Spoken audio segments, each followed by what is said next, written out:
Testing, testing, 1, 2, 3. Testing, testing, 1, 2, 3. Testing, 1, 2, 1, 2. Hey there, hi there, hello there. This is RHJunior, RHJunior Reality Check, coming to you live over the internet through a system of tubes, a boob tube known as YouTube, bringing you another broadcast of my favorite little program and your favorite little program. Everybody else thinks it sucks. Spleen Squeezins.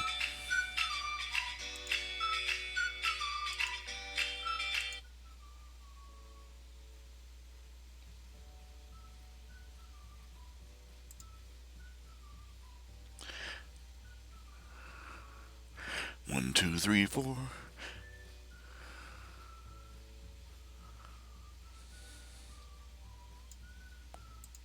One, two, three, four. Oh yeah, we're looking alive.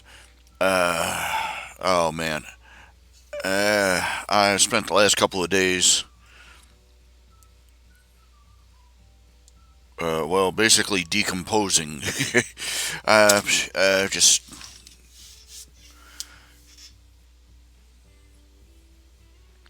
knocked on my keister. Can't blame it on a flu bug. I don't suppose. Wish I could. Be so nice if you could just, like dial up a disease. I'm sorry. I'm sorry I was late. I had the flu today. You know. But no, that doesn't happen. I was just so tired. Just exhausted. I went to bed yesterday and did not get up until like 5 in the afternoon today.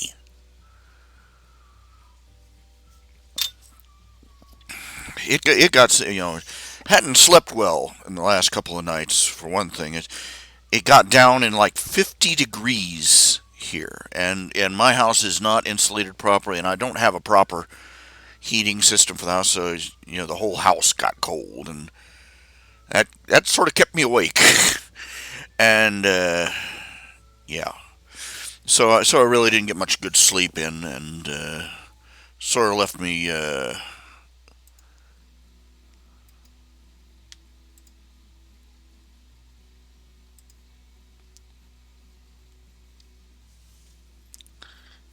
It sort of left me out of it.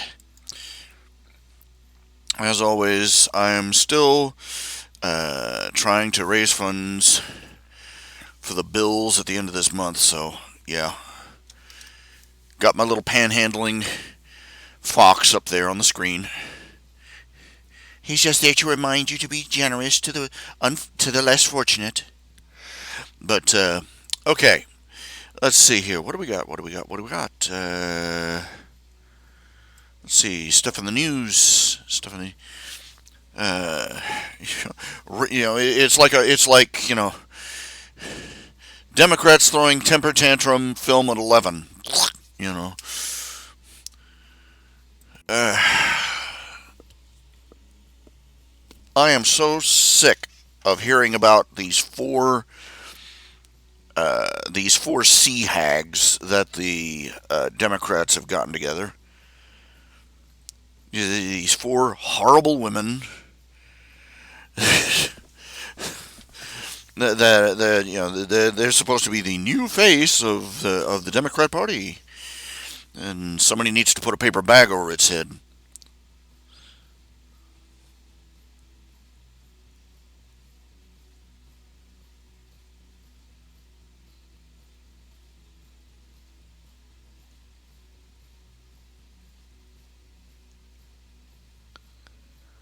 Uh, my sister just celebrated her 25th anniversary. My word, 25 years.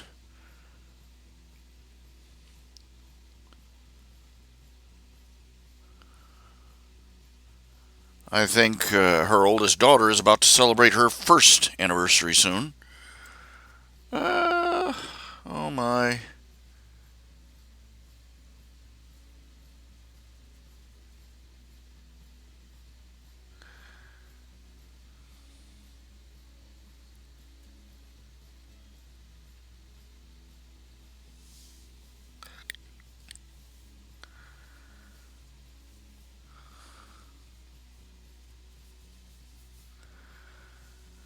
Now, this is an interesting fact. I wonder if it's true. Okay, in the form of nuclear energy, all the energy you will ever use in your lifetime could fit inside a can of soda, a 355 milliliter can of soda.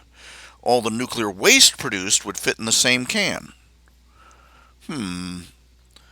And if they, I'm wondering if that's if they used there's a particular type of nuclear power plant that can burn. Basically, they can recycle the waste and burn the nuclear waste again. People don't like it. Environmentalists and anti-nuke people don't like it because this secondary cycle produces most of the stuff that the waste that comes out of that cycle is in the form of well, the kind of stuff they put in atomic bombs. You know, they don't like that. They're not going to like anything, frankly, but they definitely don't like that.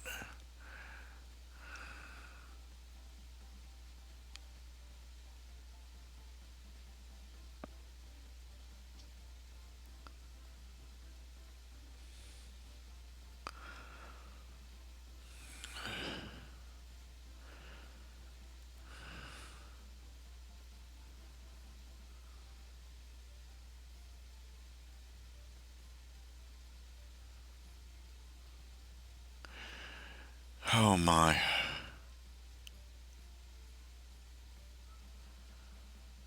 Oh my. Who else is old enough to remember when McDonald's used styrofoam containers?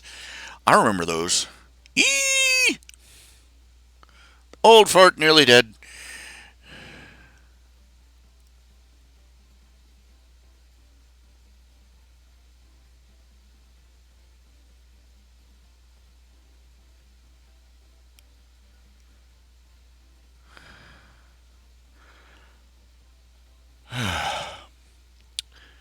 I still feel tired. I feel just bedraggled.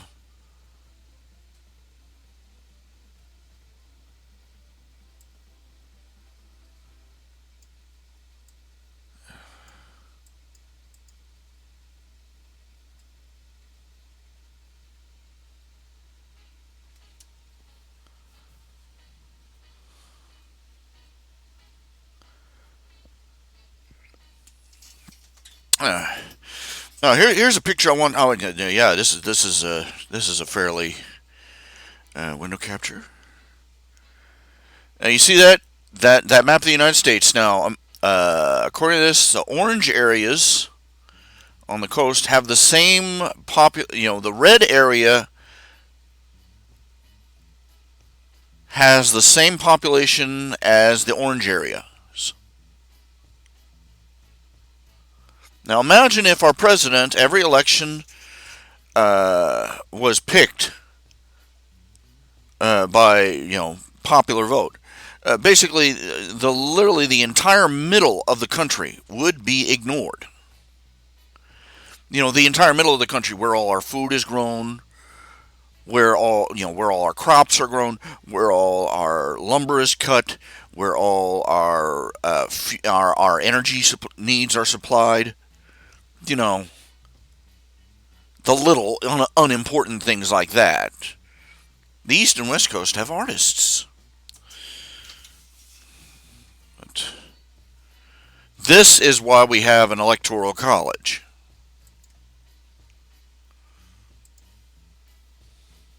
As a general rule of thumb, you can just, if the Democrats want it more than they want sex, it's probably going to be bad for the whole country.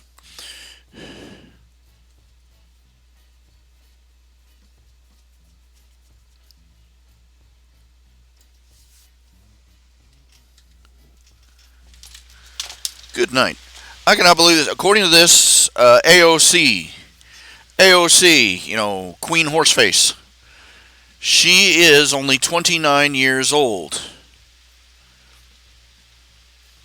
She's only 29 years old. She's never had a child. She's never been married. She's never run a business, never run a home, never managed. She's never served in a local committee. She has no real life experience. But she was a bartender once. Ooh.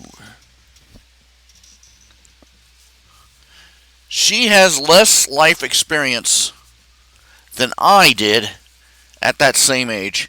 and that's sad. That really is, because my past is a joke. But seriously, I'm sitting here. I'm 48 years old. I'm 49 years old, and I can sit there. I can pull the old fart on her.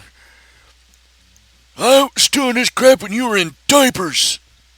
Yeah, but I'd love to do that. Um, 29. Seriously, I was 20 years old when she was somebody's, her a dirty joke her dad told her mom. I was working and paying taxes. Uh,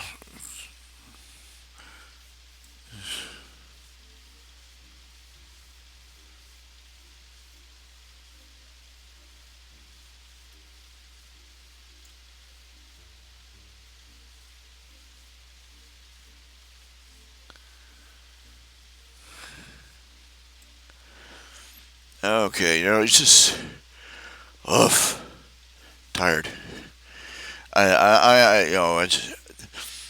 I feel like I talk a couple of sentences and I'm so tired. I feel winded after talking a couple of sentences. Are you kidding me?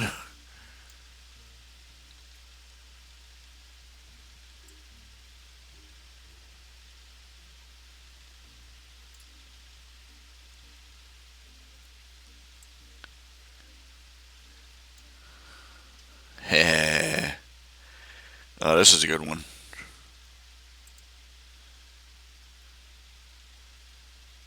No comment. No comment. Please. No comment.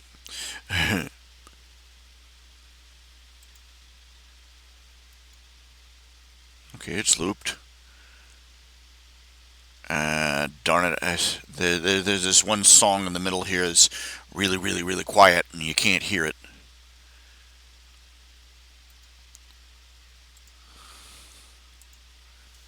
Unless you crank the volume up.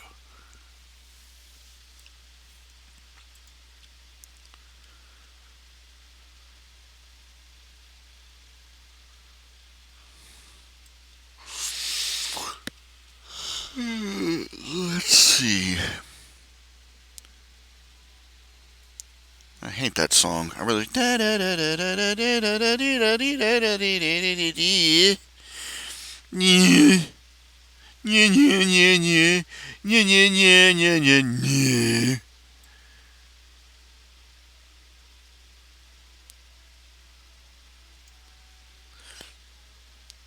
I remember how my dad used to make fun of the Smurfs for having all this melodramatic music on it. I wonder if it ever occurs. It didn't occur to me. Yeah, of course they had all that classical music on there. They had classical music. The Smurfs were the introduction to most of the classical musical world for most of us, and and it was a very simple reason is because the classical music is not copyrighted. They can play it all they want, and not have to pay royalties to somebody. Yeah, you can't play. You have to find music that is over 100 years old before you can play it without worrying. That's how screwed up our copyrights are these days. But intellectual property law is screwed up. Okay, we got one person. One person. Ding, ding, ding, ding, ding with the trolley. Hello, welcome aboard. Who are you? I don't know you.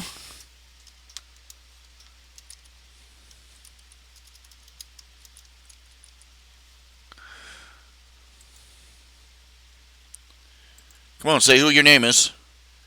Say your name.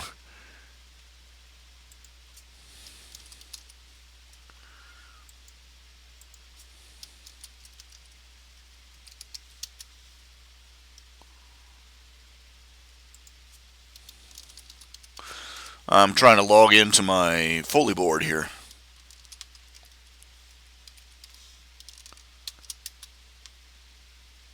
Come on.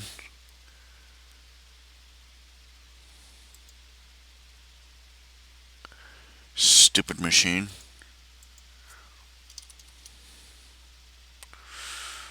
I,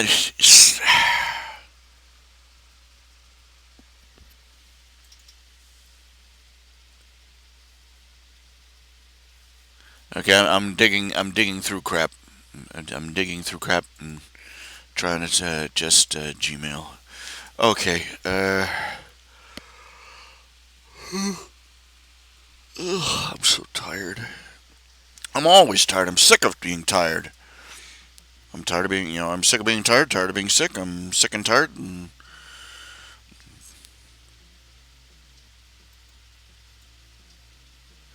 don't you love it? You try and use what you think is your password. You try it again, and then you try and change the password to the password you're thinking of, and they go, you can't use the same password twice.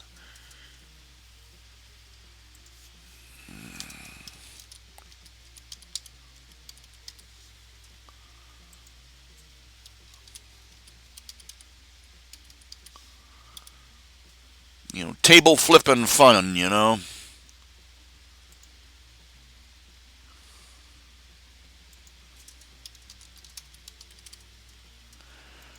And you have to resort to how many people use the same password or almost the same password on every website you go to. Hmm.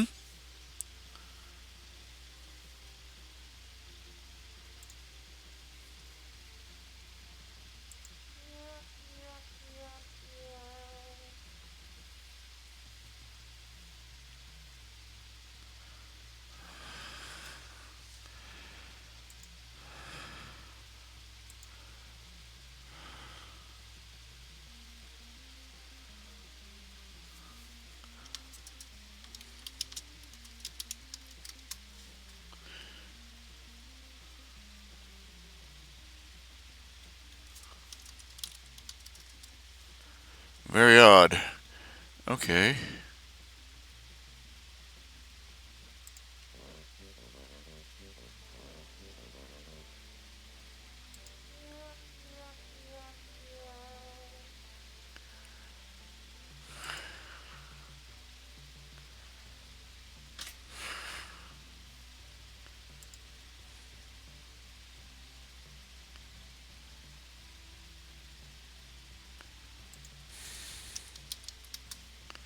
Okay, I'm just doing a little thing. Okay, here we go. Here we go. Here we go.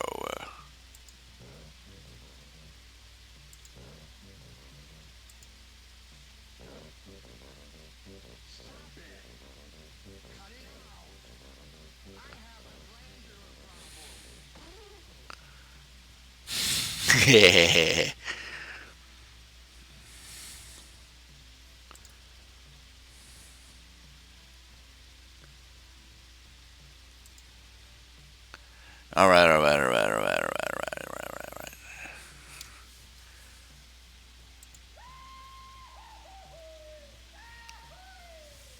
How are you all doing?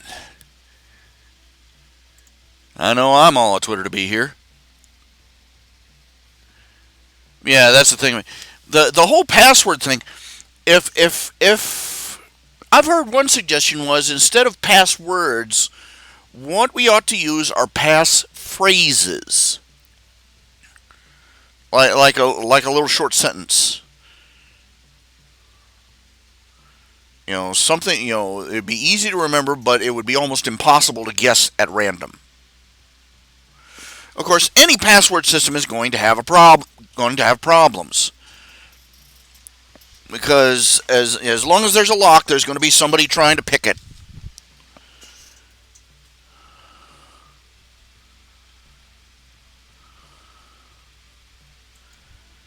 There's no 100%, no 100% secure system. Never going to be.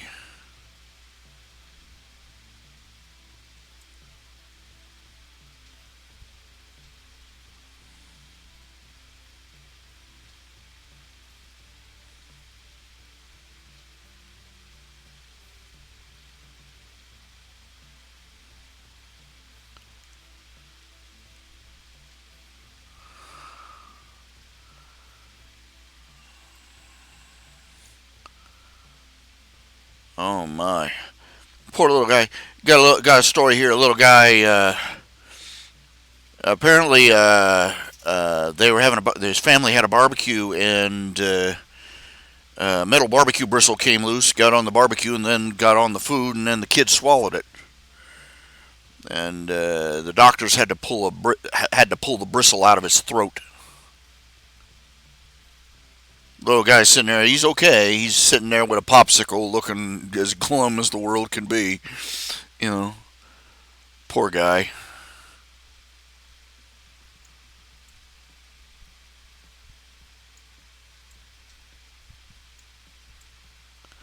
Oh yeah, they're running into the ground. The Mueller came out. You know, they did the testimony thing with Mueller, and obviously there was nothing. They had nothing. It was a big old nothing burger again. They had nothing, and Mueller even admitted, there's nothing here that convicts me. But there's nothing here. He tried to spin it like there's nothing here that exonerates the president, and in other words, they have no proof that Trump did anything they accused him of. But they're going to spin it that they don't, that Trump doesn't have any proof he didn't.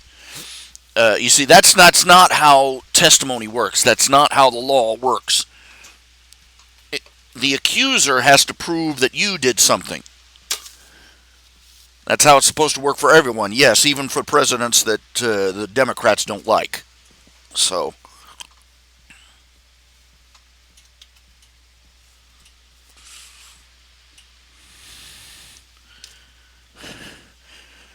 it's not up to Trump to prove himself innocent.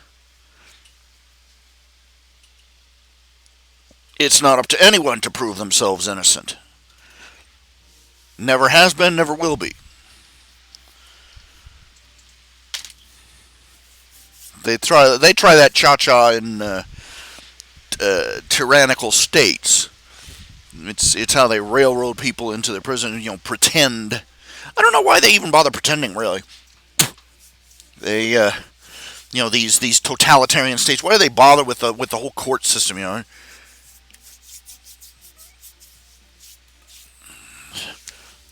They know what the verdict is going in, so they could save themselves some money and time.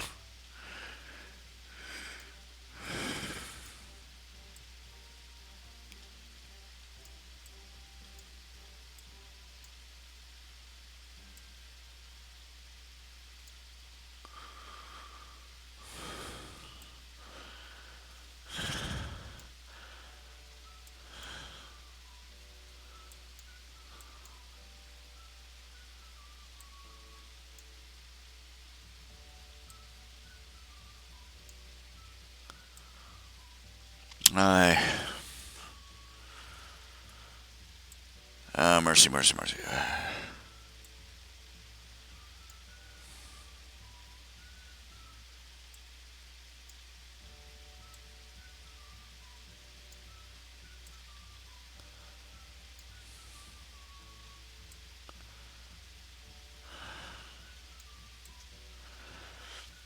You'll have to excuse me. I'm just absolutely.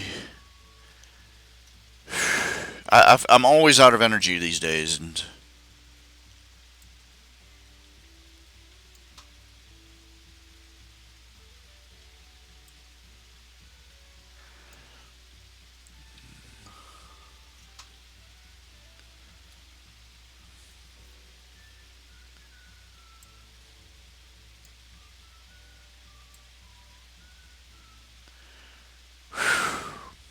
goodness.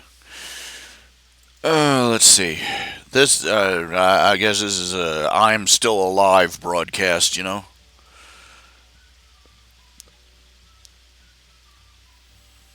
Let's see. I'm looking for. Where do I put the program? Here we go. Get the program up. Gonna draw, darn it. Gonna draw pictures. Yeah.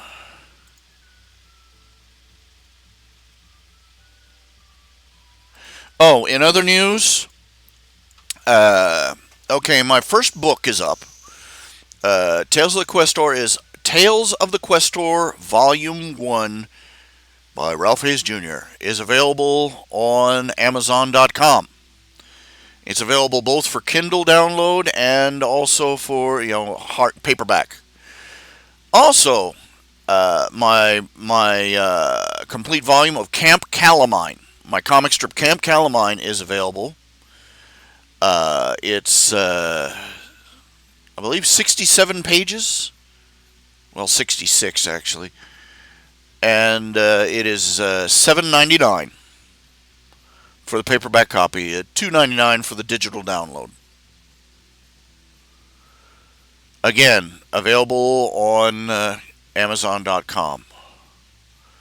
I'm in the slow, laborious process of taking my books off of Kablam.com and comics, and transferring them over to Amazon.com. Trying to keep the costs down too.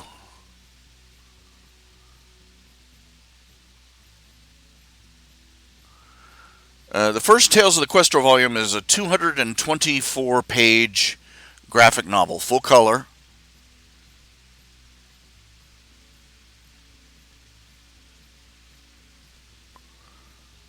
I'm sure you're all excited about that. I'm digging around. I'm trying to find out how I can check sales reports, that kind of thing. Get some info, see if they're actually selling anything.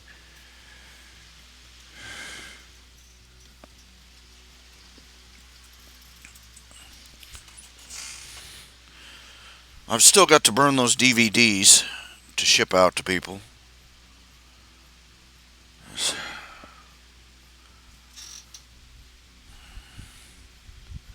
Damnable things.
Uh,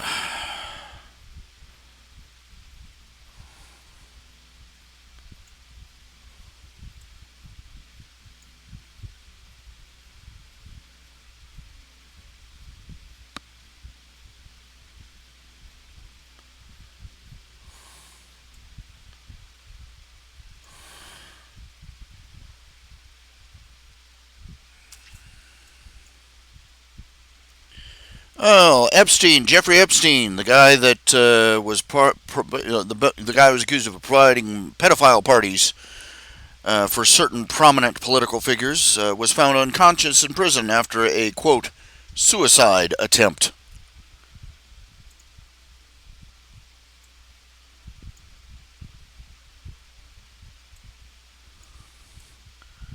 Looks like another Clinton, another close friend of the Clintons, is suddenly going to have a sudden attack of death.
I'm checking a few things, checking a few things, checking a few things. Not finding anything. Yes.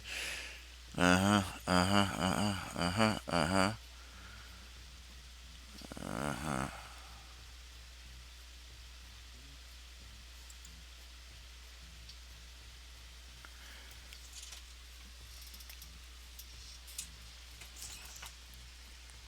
Uh huh.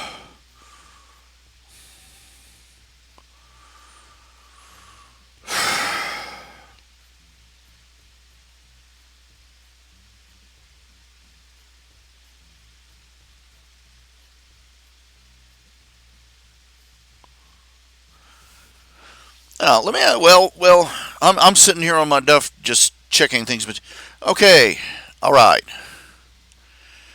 Let's see here. Who do we have? Oh, we've got John Doe, Man of Mystery, NOUKF, Amiga Dragon, and one other person who has not posted their name yet.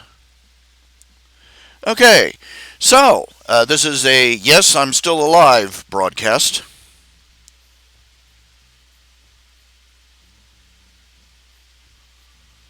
I'm curious, folks. What do you got on your minds? What do you got on your minds? Any questions? Any comments? Shoe throwing? I don't know. What? Talk to me. I have got to be the worst. I have got to be the worst broadcast on YouTube.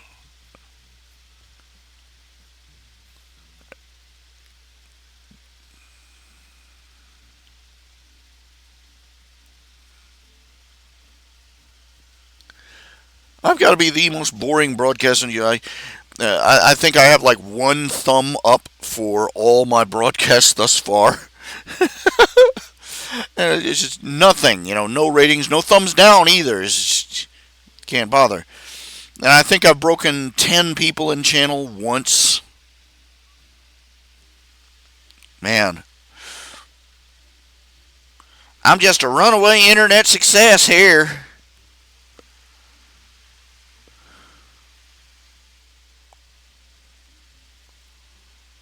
Hmm. Let's see here. Let's switch over. Let's switch over. And trying to just a window capture. There we go. Okay. Let's finish up this last strip for Daniel Meyer.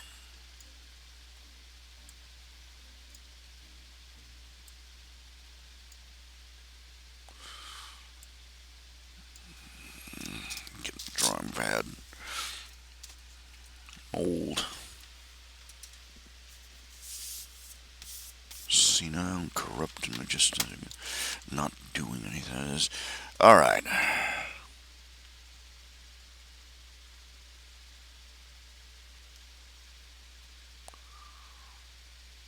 Eh.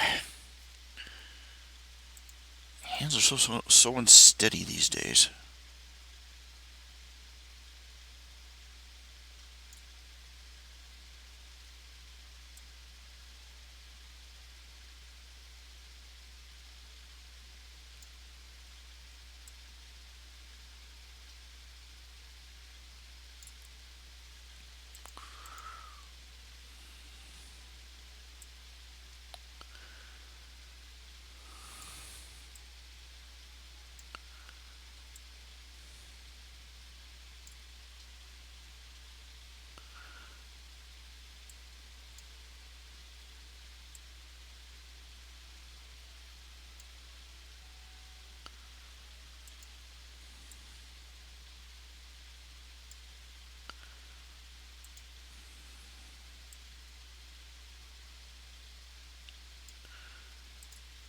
And I did it again. I forgot to put it on a different layer. Doggone.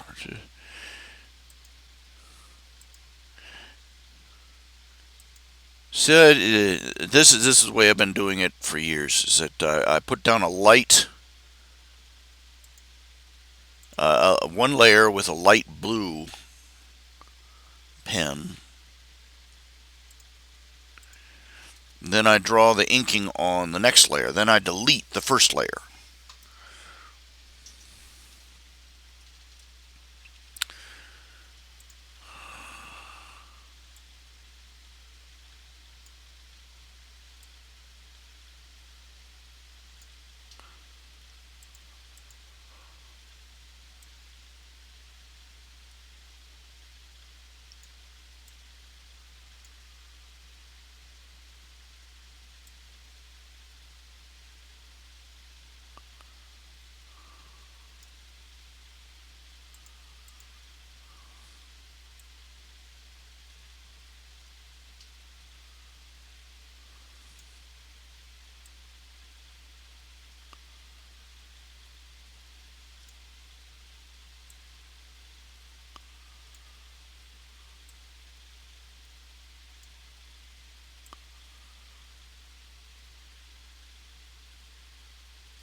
Makes it a lot easier to keep track of what you originally had in mind.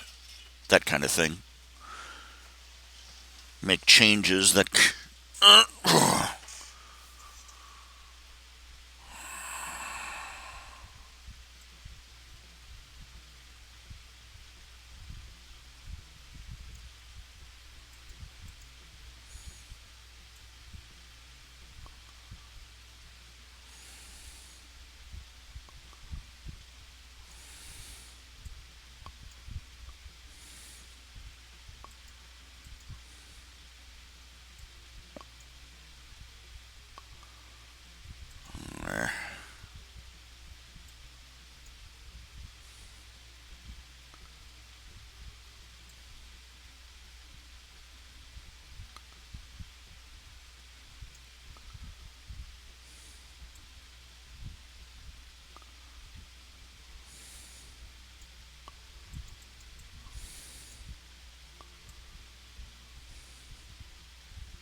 I see a lot of these posts in various forums. If you had $1 million, what would you do?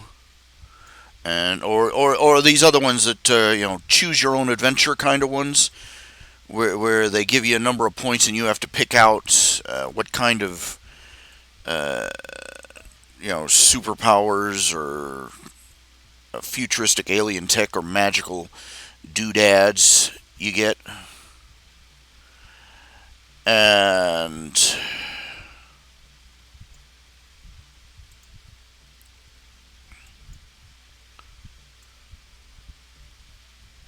it pretty much says everything that all my when I do these things. When I do those things, the choose your own adventure kind of thing, or pick your what magical device would you want. I look for the one that describes health.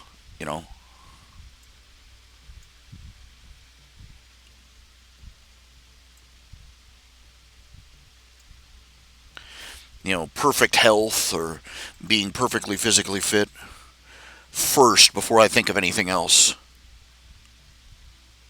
When they say if you don't have health, if you don't have your health, you don't have anything. They're not kidding.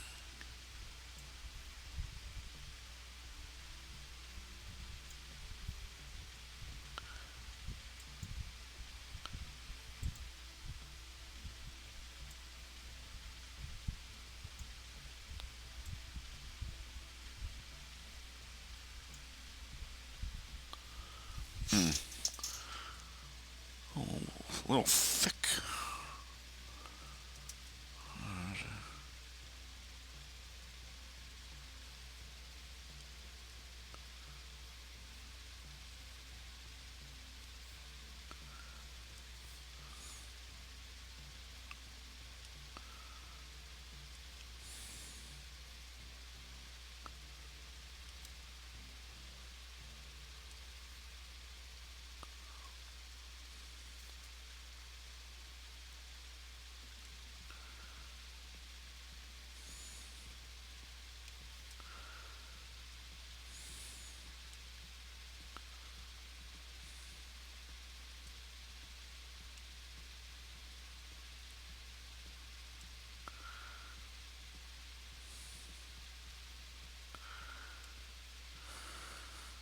I keep seeing these signs. If you would spend, if you, uh, you're going, they say if you spend 1 year alone living in this log cabin, we'll pay you $1 million.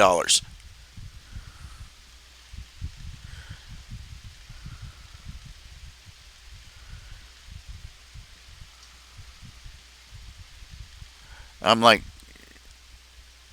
yeah, unless you have the log cabin and the $1 million, don't talk to me.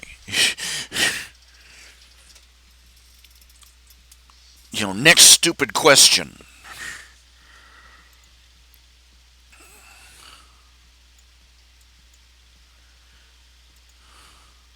I remember seeing one. I loved it. It had a picture. It was a little baby bunny rabbit sitting next to some guy's foot, and a caption read, for $1 million, would you step on him? A guy writes in the caption, "Oh, dude, man, sure, I'll just take off my shoe and just step on him real light like, and then I'll slip him a 50 for his trouble." I just like that. I don't know why. And it's all like, yeah, man, I'll slip homeboy, and I'll just slip off my shoe and and step on it, just put my foot real light on top of him in my stocking feet, and then slip my home rabbit a 50 for his trouble.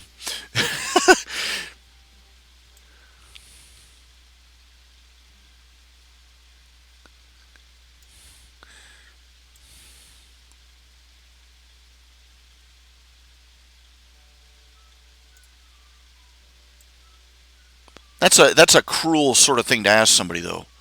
That really is. There are some people that are in such desperate straits.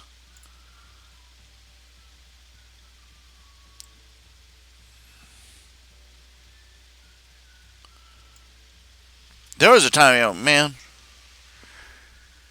you're talking to the descendants of people who used to go out and shoot a rabbit for lunch.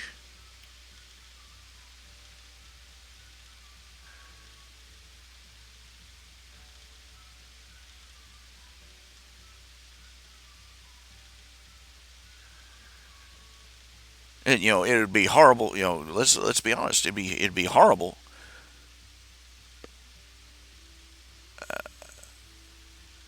But yeah, you've basically given me a choice between you've basically given me the option to kill one animal, one animal that would be lunch under normal circumstances, and and you're asking me, and you're offering me enough money to never have to worry about me or my family going hungry ever again.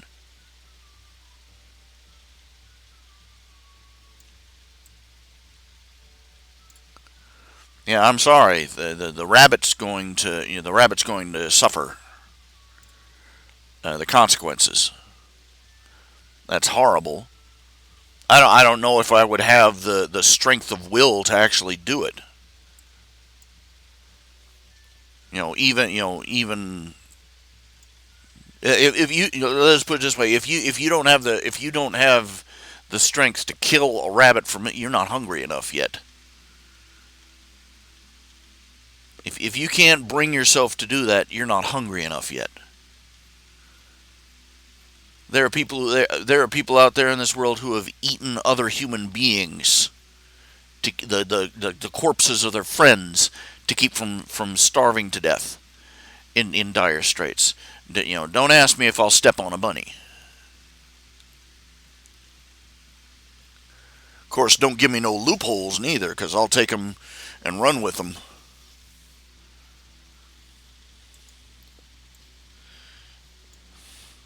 Because I'll be like, oh, I get $1 million for stepping on a bunny.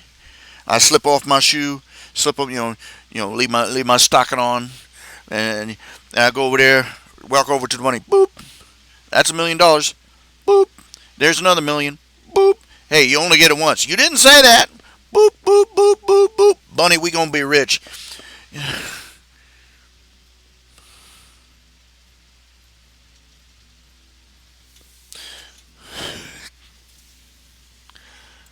I'll be booping that bunny until the end of the day.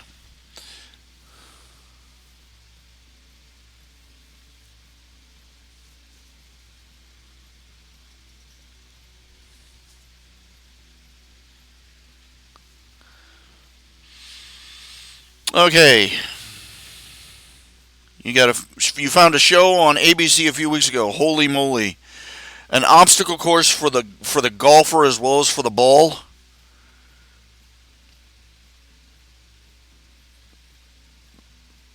So what? Do they have those moving obstacles that knock people off into a pond, like in that one game?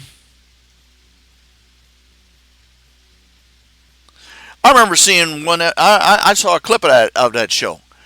It was frightening. There was one guy. This one guy. I don't know. He must have been practicing at that thing. Either that or the Captain America formula is real because he literally ran. He did the whole entire obstacle things at a dead run and did not slow, did not stop, did not pause. Whoosh, whoosh, whoosh, whoosh, whoosh. It was something like it was a record speeds, man.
Mm.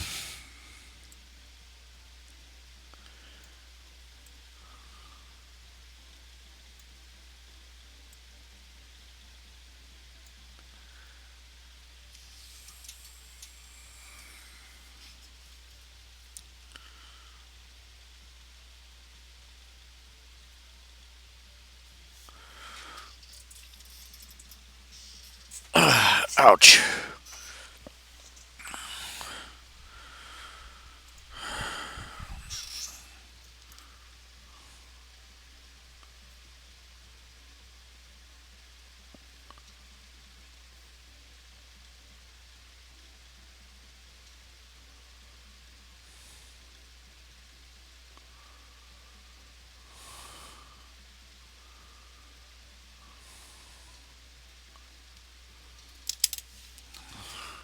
My hands have gotten so unsteady these days.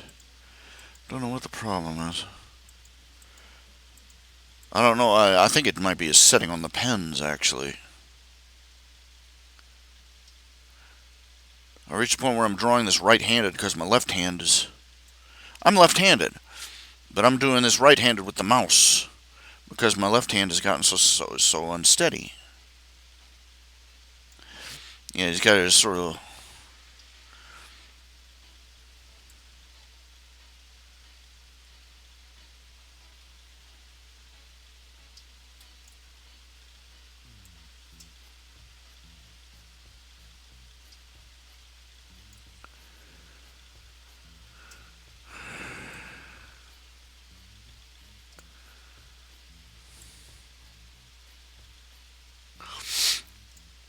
Mm.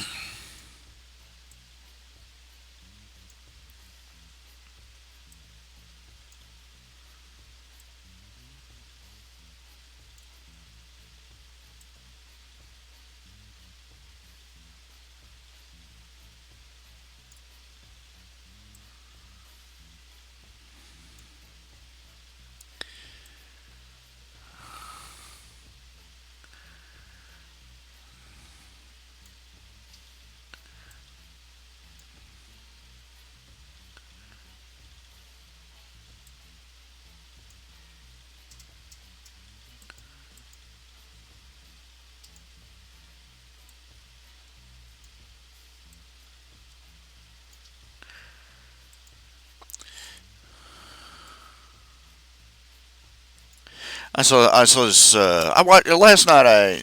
Last night of my net. This is the last day of my free Netflix. Canceled it already. But last night. Let me see if I can find it. Let's see. I watched. It was made in France and Belgium. A little sci-fi movie. Let's see if I can find it.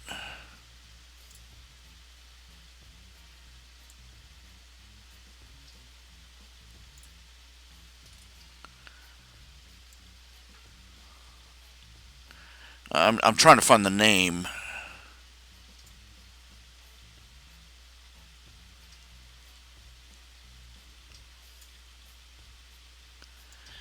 Keep trying. The Netflix thing keeps trying to flash ads in front of me for one of their. I don't want to watch a preview. I'm trying to scan. I'm trying to find something on your list here. Ugh. Popular, trending now. Sci-fi, fantasy. Thor Ragnarok. It's here somewhere.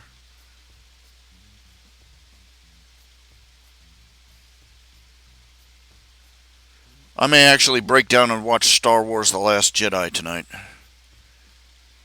just to say I saw it.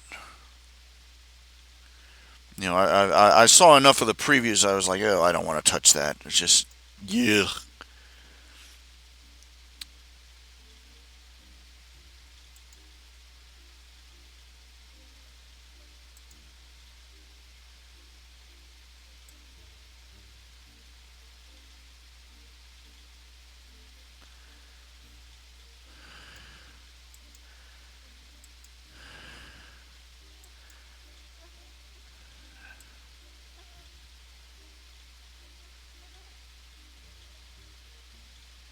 Here we go. Watch it again. Spider-Man.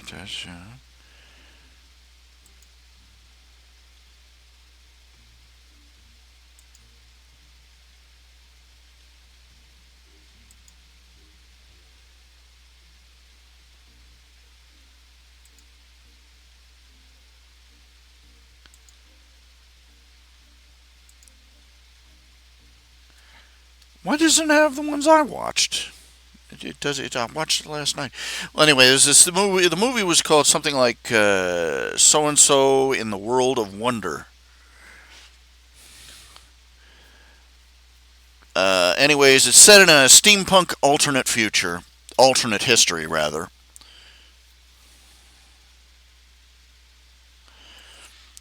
Uh, Long story short, the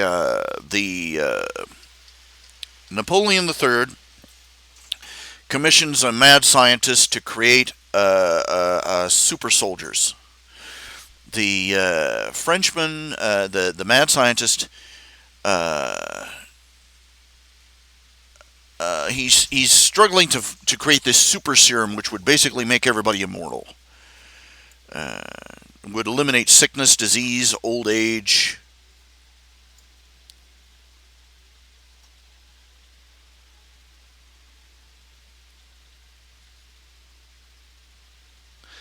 Anyway, he fails, and in a freak accident, there's an explosion in his lab that kills him and the Emperor of France. Consequence is that the Emperor's son signs up, and the Emperor's son is made emperor, and he signs a peace treaty that prevents the Franco-Prussian War.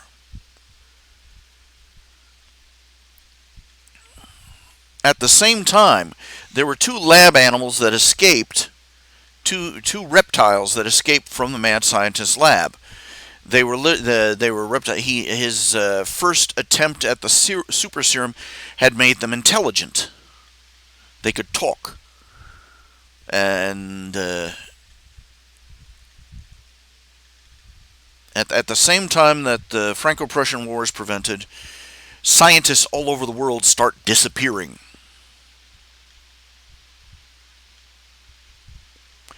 It turns out that the reptiles, they really were super intelligent, have been doing this. They've been kidnapping scientists and or recruiting them into a great project.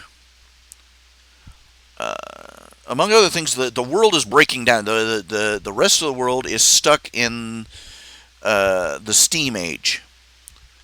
And what's especially bad is that with all the scientists who have been abducted, most all the breakthroughs of the 20th century don't happen.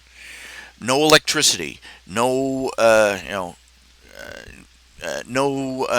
internal combustion engine, no, and just going on down the list. They end up. It ends up that the Empire of France, the nation, they've been burning coal. They used up all the coal, and now they're having to burn up all the wood too, and they're chopping down all their forests. And well, basically everything's crap. There isn't a place in the world that just doesn't have filthy, sooty air. It turns out that the reptiles have become the reptiles were a mated pair, and they'd become convinced that humanity was going to destroy the Earth. And their plan is that they wanted to find the descendants of the scientist had still been working on the super serum. They call it the ultimate serum. And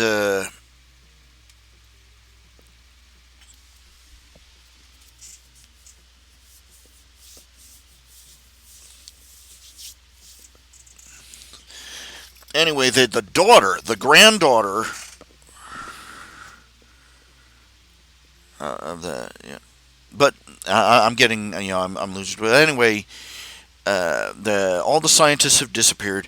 This one girl, who is the great granddaughter of this scientist who first started working on the super serum, is still working on it in secret, in hiding, because the empire, the Empire of France,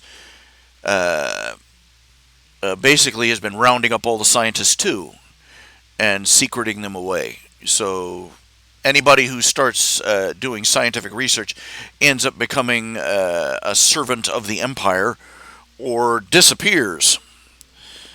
Well, anyway, the girl actually manages to stumble across the super serum. She manages to make it. And the reptiles kidnap her, and they reveal their big plan. Their big plan is that they realized that they had come to the conclusion that humanity was eventually, with all its wars and its pollution, going to wipe out all life on the planet. So their plan is that they fill this rocket ship full of plants. Actually, and the plant's spores. They're going to launch the rocket into space. The rocket's going to explode and scatter spores all over the planets in the solar system. And these spores will basically terraforming. They'll turn these barren worlds into green living worlds, so that life will continue on somewhere. And they need the super serum because the super serum will make the plants basically invulnerable. Makes them virtually indestructible. Gives them super healing. Gives any organism it's injected into gives them super healing, and apparently makes it so that they need little or no food, and so on and so forth. And at the end of the movie, the girl, it turns out there's a schism between the lizards. One of the lizards wants to go ahead with the plan because That's their plan. All she wants to do is try and preserve life. But her mate has decided, screw it, let's conquer this stupid planet. And basically, civil war breaks out right as they're about to launch the rocket between the lizards and their offspring. And the scientists flee for their lives, and the girl manages, uh, at the last second, to get the serum aboard on the plants aboard the launching rocket. And then it montages forward about 100 years, and science, the technology is just taken off. And it turns out that the plan worked because Mars, Venus, the Moon, and Mercury are all covered in green now.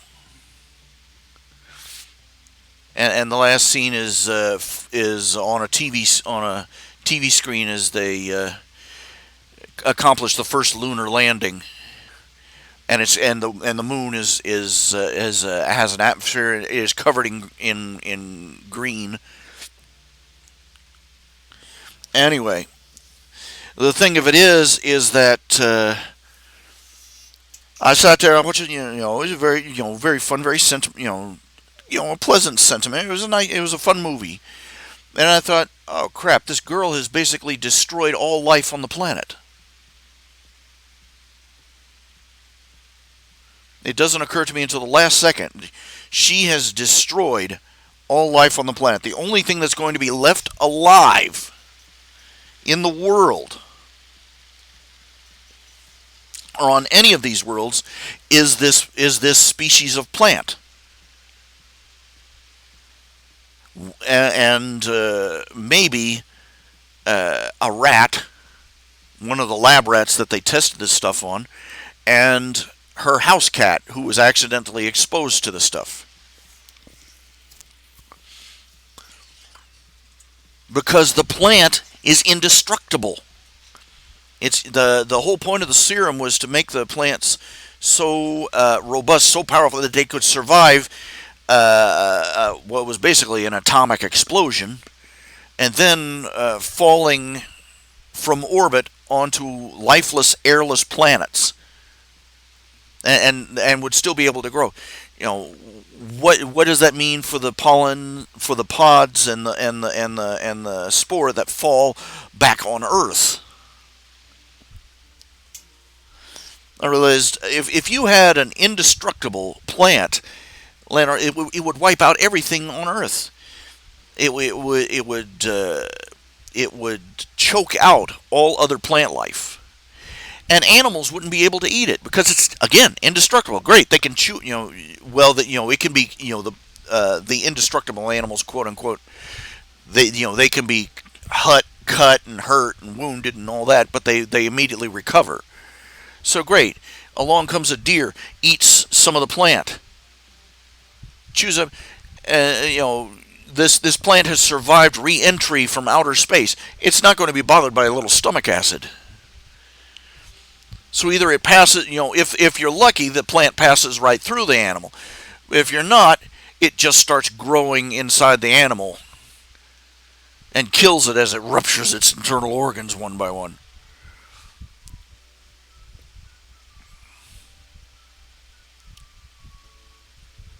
And people don't realize it, but plants compete. They compete for sunlight, for soil, for water, and this indestructible plant would literally choke out all other plant life on the planet. The world would starve to death.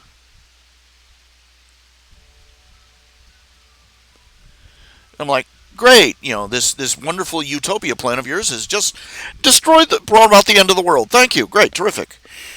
Yes. One of the downsides of being able to think, 2 steps ahead.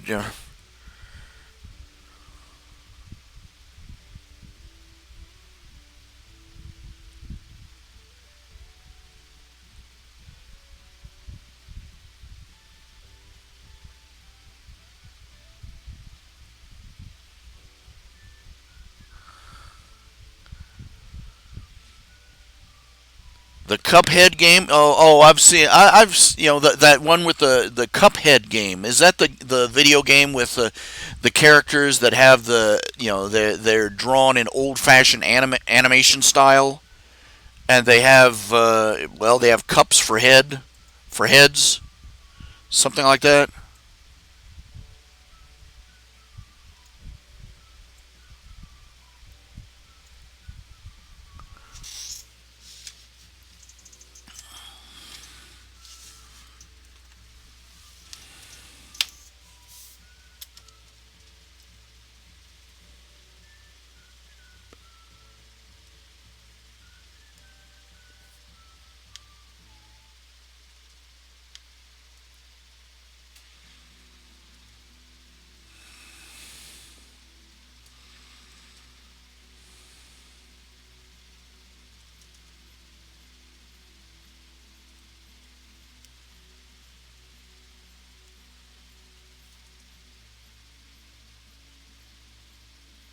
I've never played it, obviously.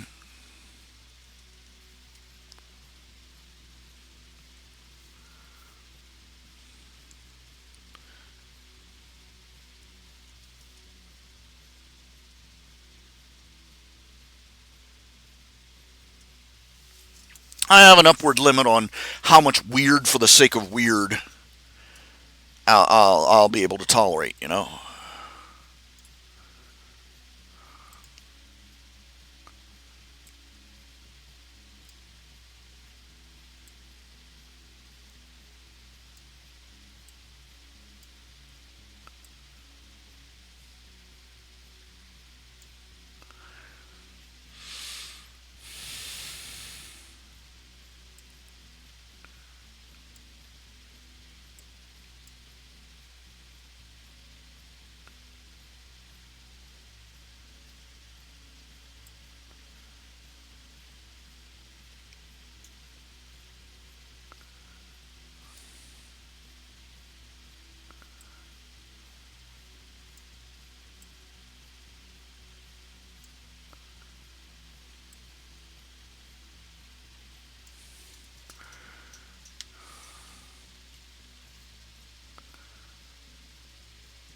I never watched Uncle Grandpa.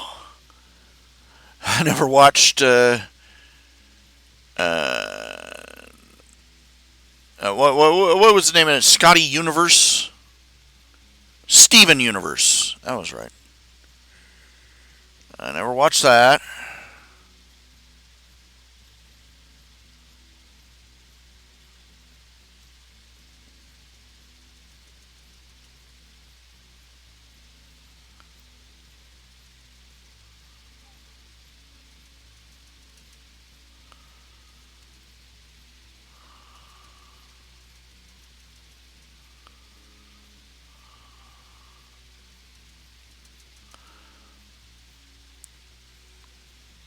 No, no, thank you. I'm not interested in your lesbian space rocks.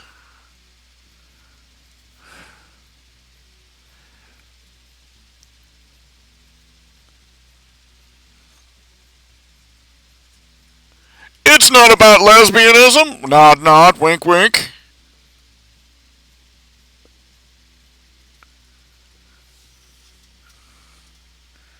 And every 5-year old sitting in front of the TV screen, yeah, right. Pull the other one that plays Jingle Bells.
I've not watched these. So I don't have television.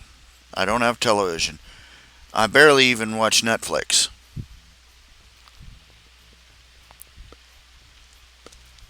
Largely because Netflix is little more than a dumping bin for movies that attracted no audience.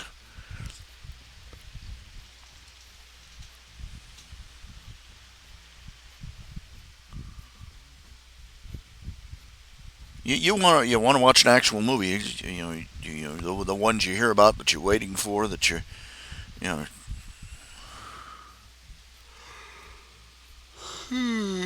excuse me. Look, I want to see Avengers Endgame. I want to see Godzilla King of the Monsters. I want to. I don't want to. I don't want to see direct. Stuff that's direct to Netflix unless it is really, really, really good, and I don't see that happening. I tried to watch Stranger Things when it first came out. I tried to watch Stranger Things the first season. I couldn't bring myself to watch it after the first episode because the kids were supposed to be the main characters. Their behavior is so cringy. I was like, oh, I can't bring myself to watch this. Bad memories and more.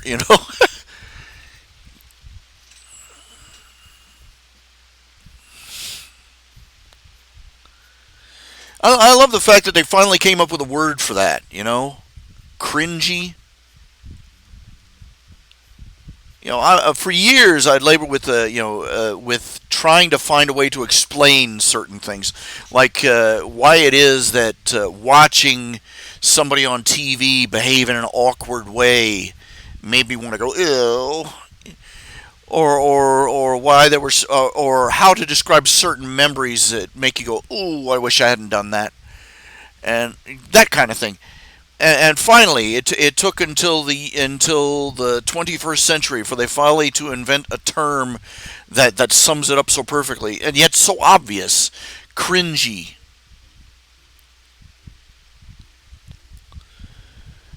You say the first time I heard them use the phrase, I was like, dude, I so totally understand that. That sums up everything in a nutshell so perfectly. I wish I had thought of that phrase years ago. It would have made explaining myself so much easier.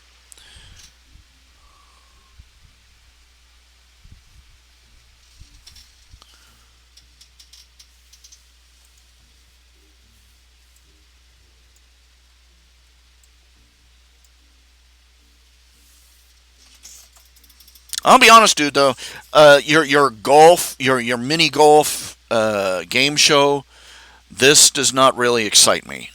I'll be honest. You're talking to a guy who used to watch Robot Wars, so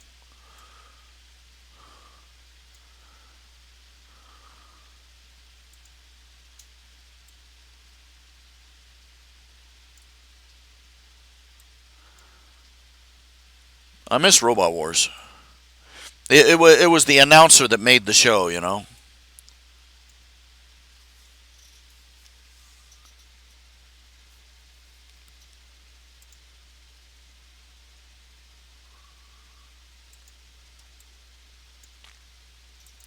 It really was.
But what can I say?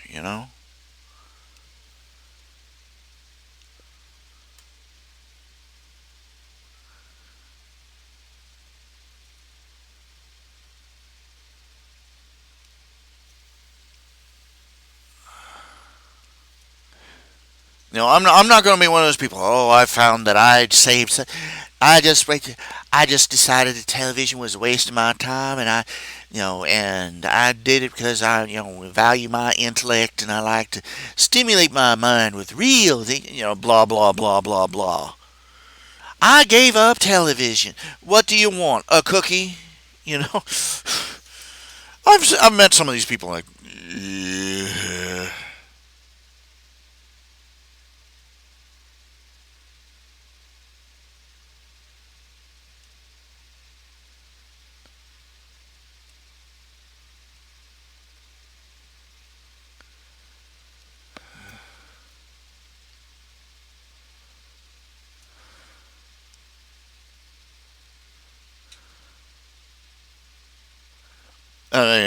Just virtue signaling about not being interested in, being bored with television. No, get out of my face.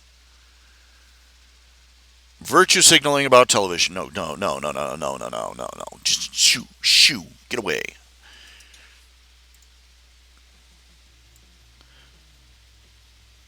I feel sorry for people that actually have like dietary issues, and they can't eat meat because of some sort of dietary problem. I mean, there are people with genuine medical problems. They can't eat meat. Not but not because they're missing out on really good steaks or anything, though that is kind of sad. But because they go into a restaurant, they have to tell people, I'm sorry, I can't eat this, and the first assumption is always going to be that they're virtue signaling.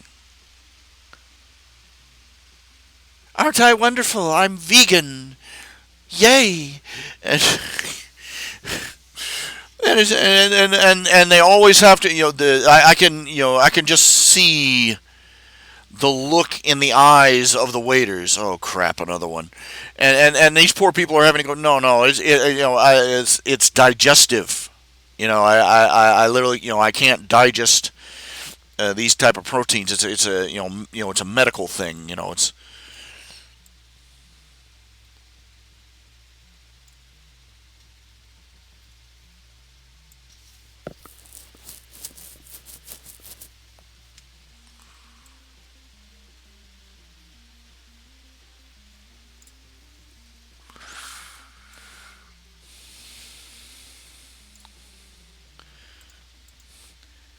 oh, I can't have any dairy.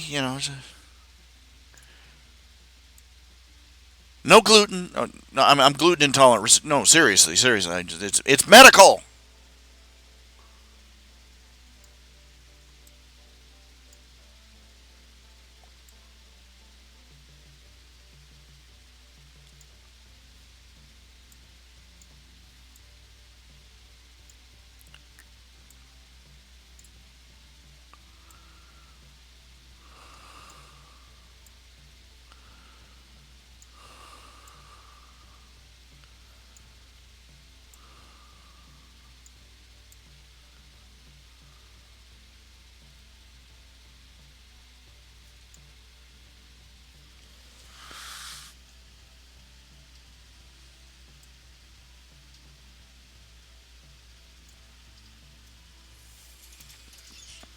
I read somewhere that the Third Reich, Nazi Germany, they actually had things like anti-smoking regulations and animal rights laws, and I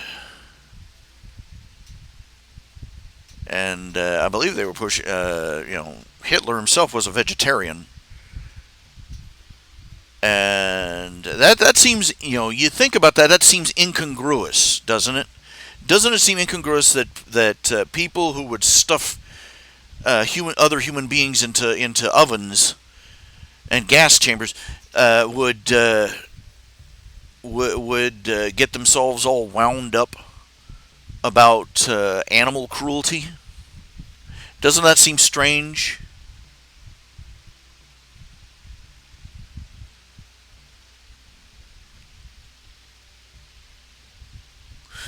I think what it is that deep down, what it comes down to is that vegetarianism and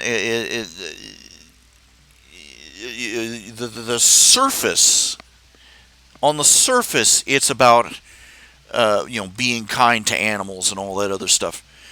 But the reality is, that deep down, it's about controlling other people.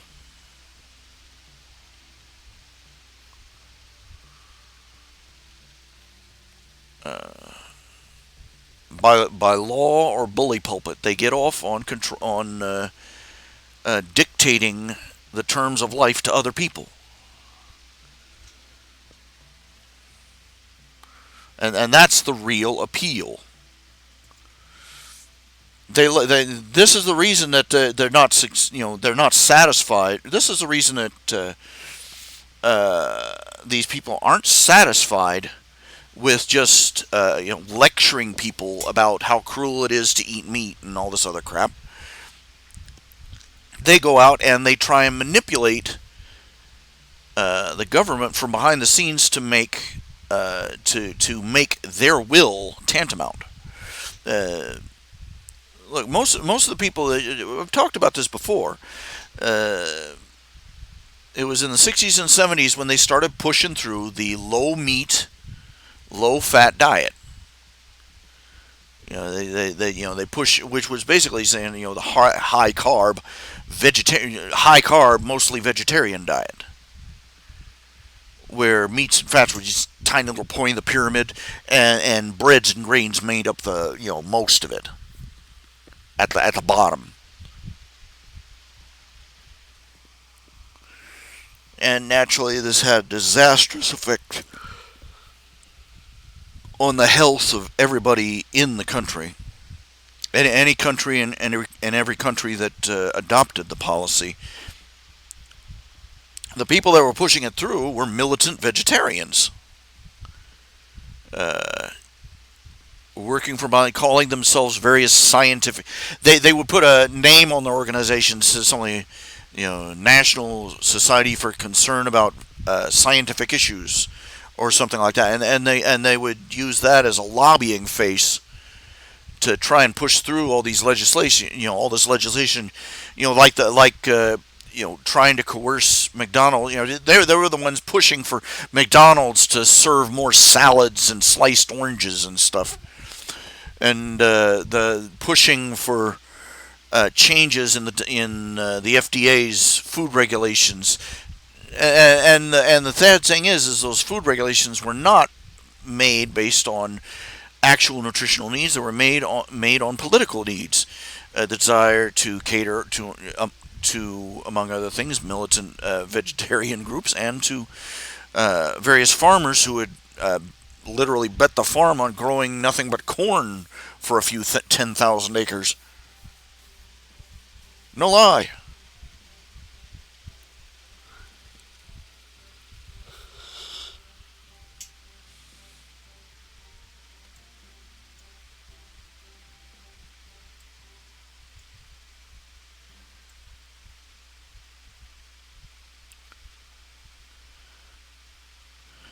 And before you say it's that's all a bunch of conspiracy hoo ha, feel free to watch the documentary Fathead. That's the name of it, Fathead.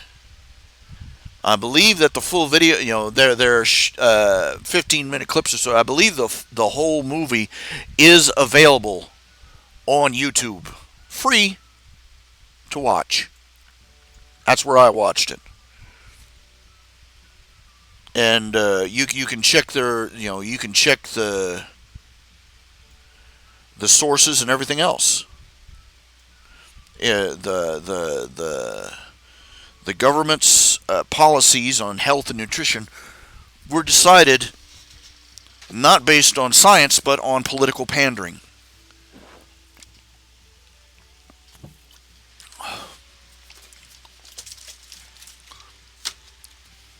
And again, it can be back traced to people who are to organizations who are militantly vegetarian, if not outright vegan, in their policies and beliefs.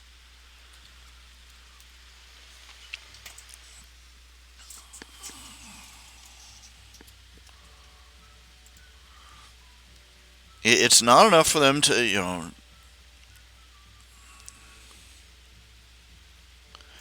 it's not enough for them to live the way they want. They have to coerce everybody else into living that way too. It's never been about high sounding moral standards. It's been about power.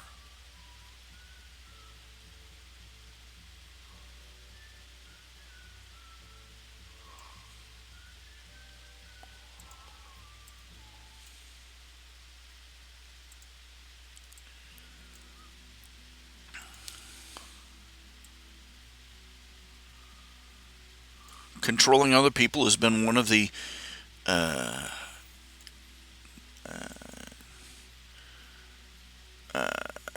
it's almost a sexual lure for some people. Telling other people what to eat, to drink, where to go, what to do, how to act. And none of it based on any real moral principle.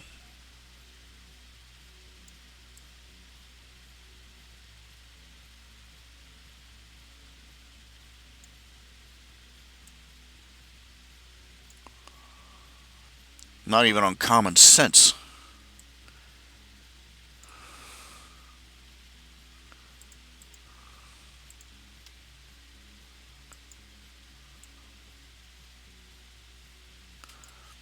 And thankfully, there is actually a backlash against it, and more than a backlash. I think that it's a counter movement. People are finally getting sick of having people who don't know their ass from their elbow lecturing them about the morality of the food on their plate.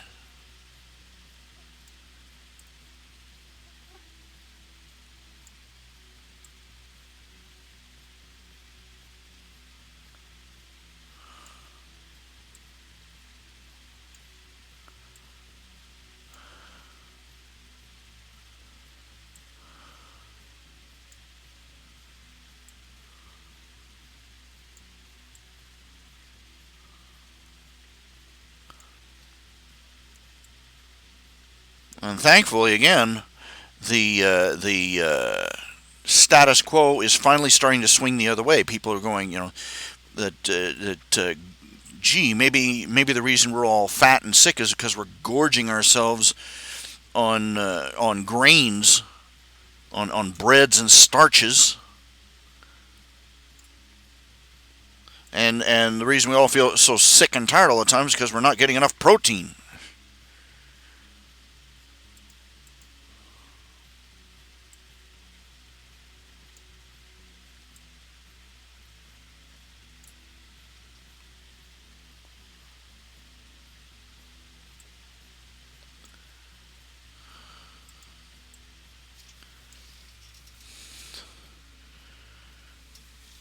Of course, convincing doctors to change their attitudes over the years is a real bitch.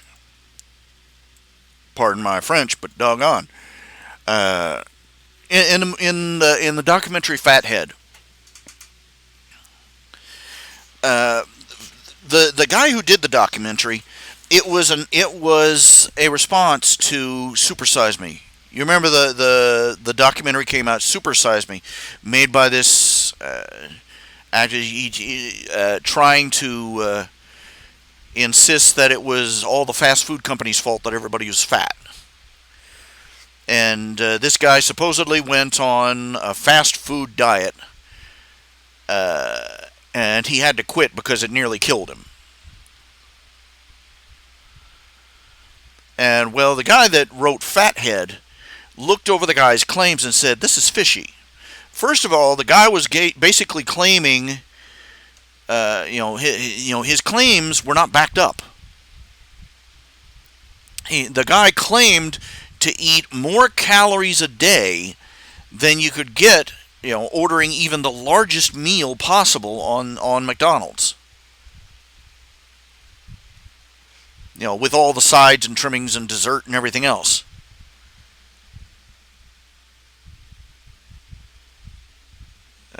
Second of all, when any inquiry was made, could we see your calorie diet? Could we see your food diet? So we could click, click. He wasn't going to let anybody look at his research. So the guy said, so the guy who made Fathead said, "Screw this! I'm going to do this myself." And what he did is that he ate all the food he ate for something like a 3-month period was nothing but from fast food places. The only restrictions he made, he kept his carbs below a certain number. But other than that, everything he ate was on the menu. And no, he didn't just go there and eat nothing but salads. And he went into the doctor. He went into his doctor, had the doctor do a full rundown on him. Blood, cholesterol, everything, body mass, height, weight, everything. Did all the recorded all the numbers. Then after he was done with this, he came back to the doctor, and the doctor measured him. The guy had lost weight, first of all. Now, just losing weight is not an indicator of really good health. People who are sick can lose weight, and just losing weight isn't enough. But his body fat index had improved. His cholesterol count had improved. The doctor, they actually recorded, they live recorded him, talking to the doctor, and the doctor was reading off all these results. The doctor looked right at him and said, "I hate what you are proving here. I hate what you are proving here." Think about that.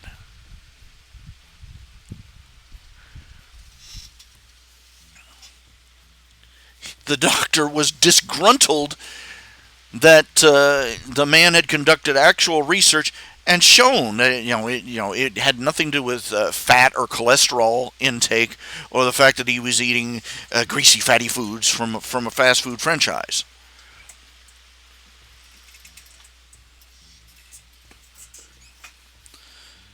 Anyway, the guy was just originally he was just going to do the diet thing, but he went in and did some hardcore research into the background of the lipid theory, into the background, into the origins of the high carb, low fat diet that the government's been pushing for the past 50 years, and just on down the line, he did the full workup, and it's worth a watch. Let's just leave it at that. Check it out if you can. And you can. I know you can.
Doctors hate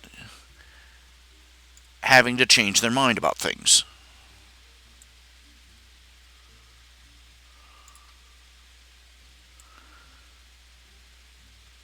which on a human level is somewhat understandable. I mean, they spent how many years studying this crap?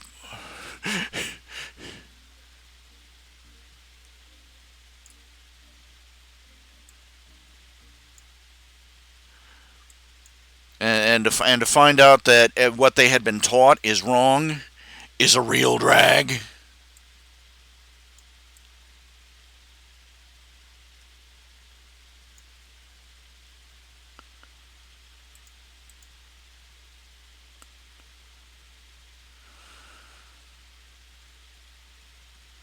Having to change the advice they give their patients is a real drag.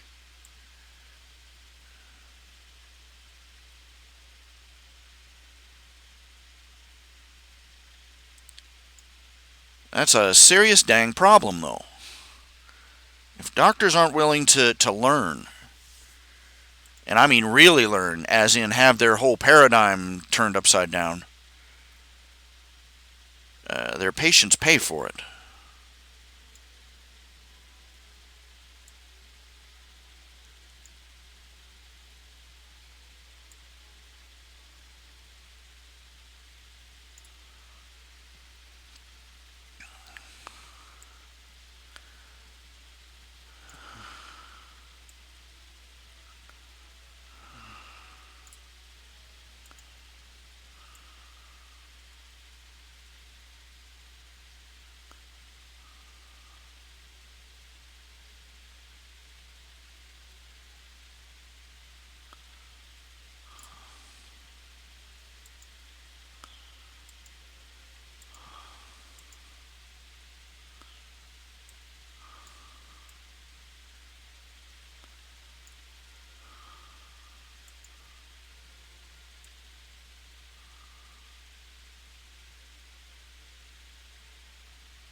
But backing up, I remember seeing one comedian's routine. He said, he was a vegetarian not because he loved animals, because he hated plants.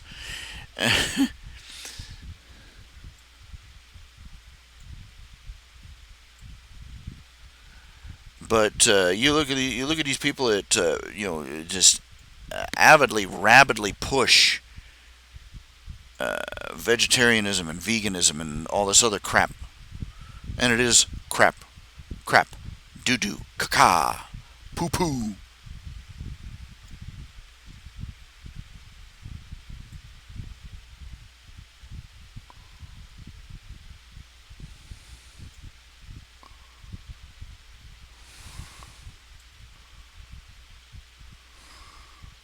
It's been demonstrated as such multiple times.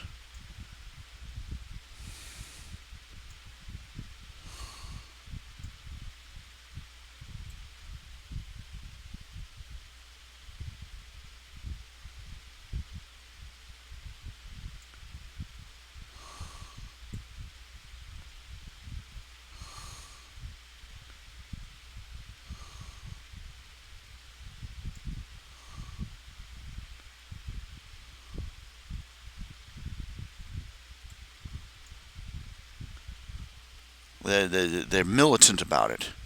They're out there. This is why you see these people out there having these protests, basically throwing a temper tantrum in front of a KFC. They're absolutely furious that other people aren't doing exactly as they say they should.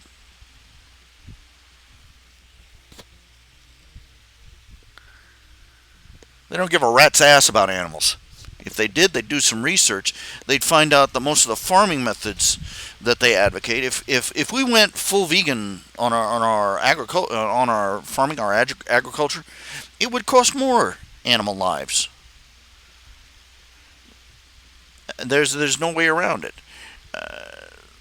Farmers routinely have to kill dozens of countless birds, rodents, small animals, raccoons, even things like deer. This isn't like oh no, bug spray.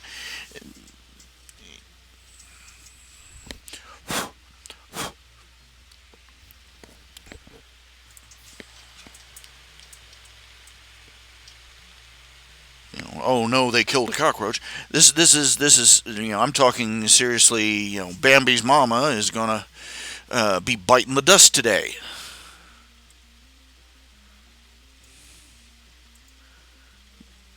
They don't care about that. They're more concerned about one, what makes them feel morally superior to other people. If you ever watch Scott Pilgrim versus the World, they have this. It's hysterical. One of the seven evil exes that shows up. Scott Pilgrim's trying to date this new girl he's fallen in love with, and she warns him that he has to face her seven evil exes first. And one by one, each of them shows up, and he has to defeat them. In some ridiculous battle. And one of them is this vegan. He's huge, he's buff, he's blonde, and he's dating one of Scott Pilgrim's ex-girlfriends.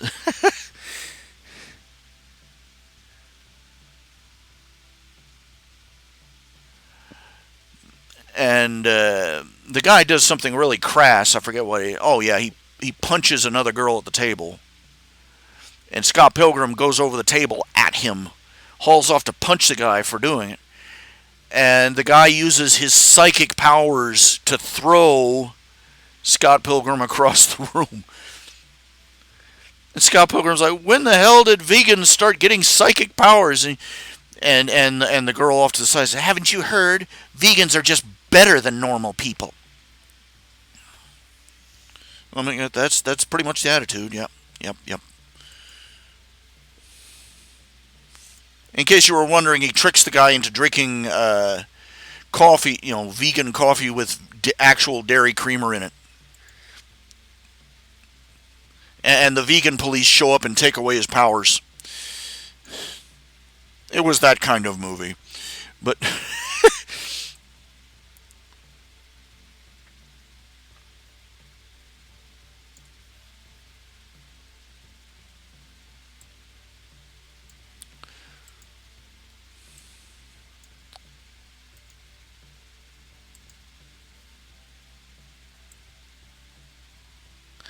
I've had a lot of people, they go on a vegetarian diet. I feel so much better. And my conclusion is, yeah, of course you feel better. The flavor of smug is delicious.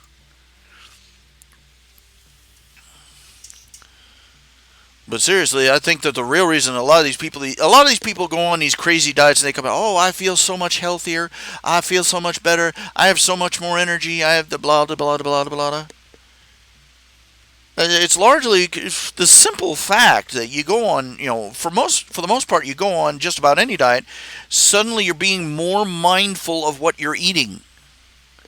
Yeah, that alone is going to have a positive net effect on your health and on your mentality.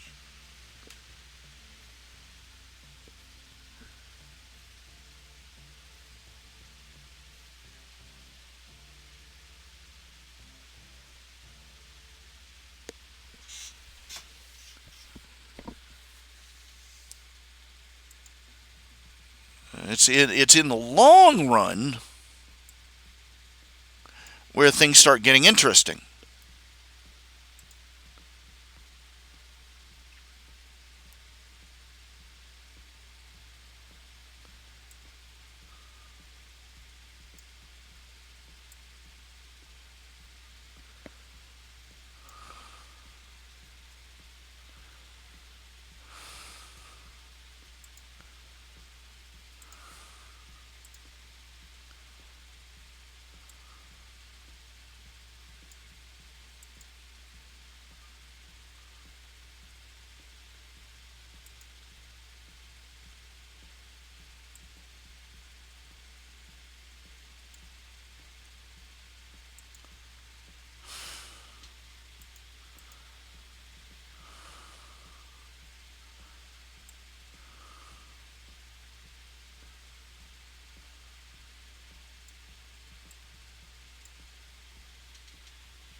That's terrible too.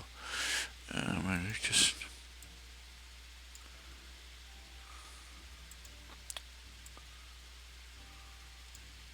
I'm sorry about the music, folks. The I still haven't figured out why, but the playlists on YouTube will not play. I have no idea why, and I have no idea how to fix it.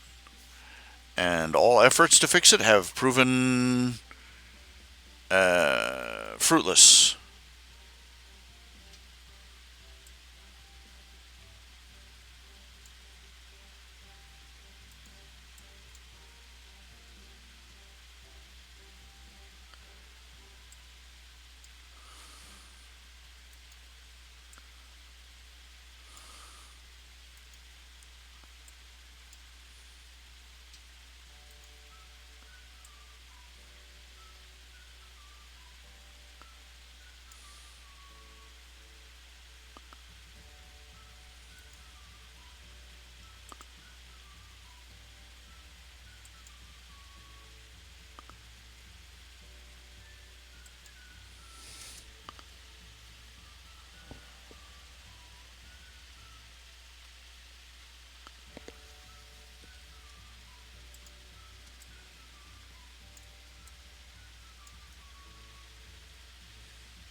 Okay.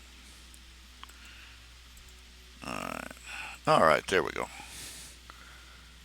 How far ahead is the Warcrafter plan? Do I have an outline all the way to the end? Hmm. Well, I have a general outline of what I'm going to do in my head. I don't really have a solid plan. I know where I want it to go, and I know where I want it to end. Saying it's planned is vague.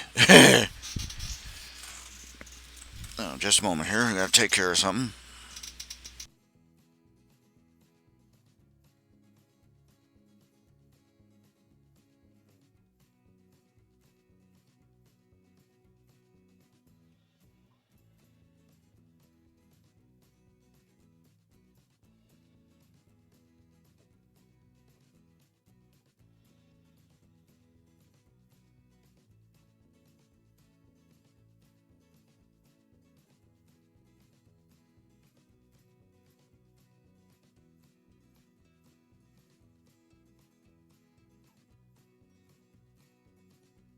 It's easier to plan for worm because it's easier to have a general ballpark plan for worm than it is for any of the others because worm is basically concluded. It's concluded.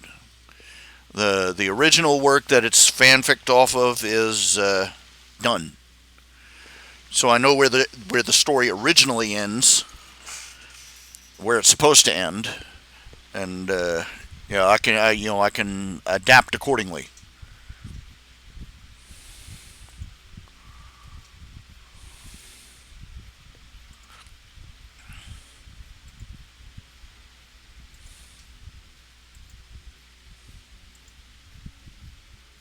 Oh, edit, undo, layer, merge layers, file, save.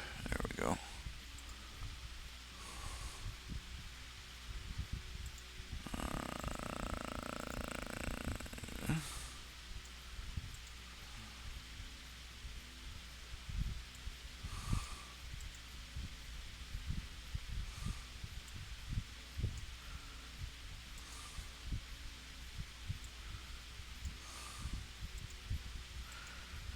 Now for the fan fictions like the one I've got on, like El Araira. That name's really hard to pronounce, and it really sounds pretentious. I wish I'd come up with a better name, but there you have it. El Araira, Coyote, My Little Hero Academia, the Thunder Rolls. All those they're based on My Hero Academia, which is an ongoing anime and manga.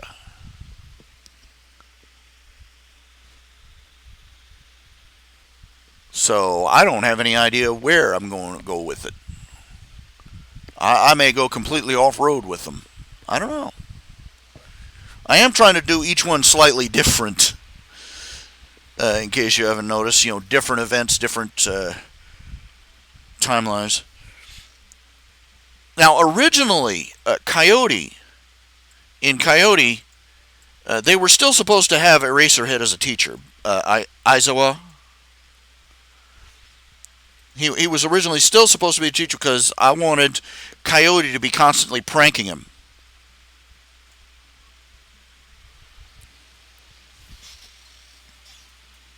You know, he'd come in, he'd find Aizawa asleep in his sleeping bag, and he'd leave him with a fez and a hookah. So, at one time he'd leave him with a fez and a hookah so he looked like the caterpillar from Alice in Wonderland. Another time he'd dress him up in a clown outfit, that kind of thing. Till Aizawa figured out not to sleep any place where Coyote could find him. But it occurred to me that as the story had come out, Coyote is Riley is very, very protective of Midoriya. He's very protective of Izuku Midoriya. And he hates it when Aizawa, well, you know how the story went. In canon, Aizawa basically, he took them out. He took the students out to do a quirk apprehension test, which was basically having them go through a bunch of phys ed exercises using their quirks, and threatening the lowest one with expulsion. The one who got the lowest score with being thrown out of the school. And Izuku ended up having to basically pulp one of his fingers in order to pass the tests. The softball tossing test was the only thing that kept him above score. And it all turned out to be a trick. And I had to figure that Riley would look at this and would see, okay, he'd be like, let me get this straight. You intimidated my blood brother into shattering the bones in his hand just to pass a physical, a phys ed test, and it was all a prank. you know, you know, would not fly. Absolutely would not fly with Riley.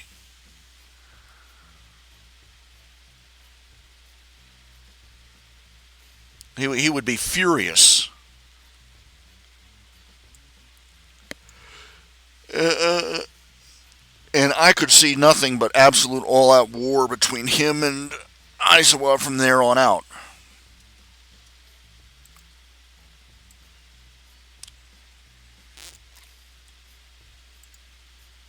You got to understand, if you've read the story, you'll see why, the points I made as to why this is such a horrific thing to do. Aizawa expelling an entire class, 20 students. Can you imagine what impact that would have on the number of heroes available on the street in just a few years? That would be like the local police academy. Basically expelling its entire first year class, its entire freshman class one year, and then complaining that there's not enough cops on the beat in 4 years. Think about it.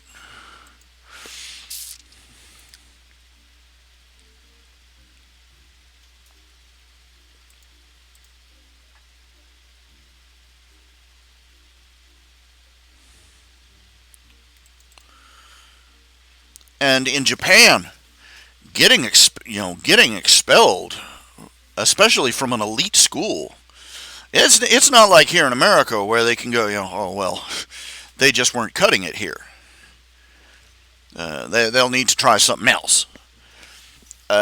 In Japan, the kids are out there committing suicide over things like that.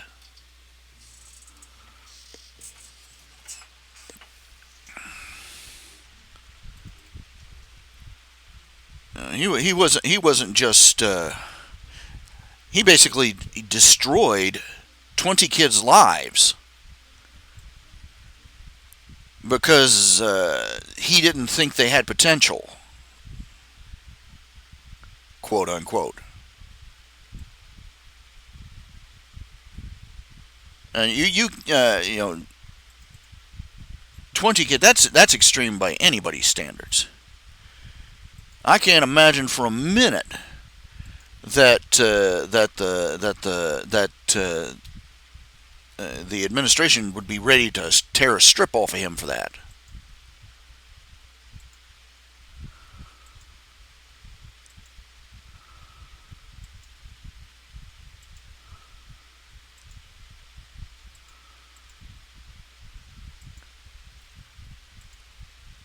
I've got a lot of issues, in particular. I've got a lot of buttons that are easily pressed, but particularly when it comes to education, when it comes to school quality, when it comes to the educational system, and when it comes to bad teachers.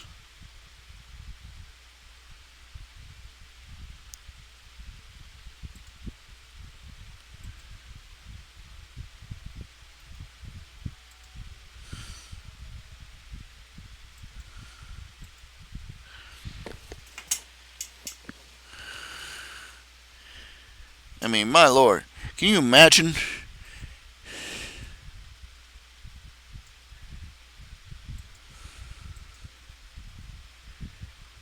Can you imagine the uproar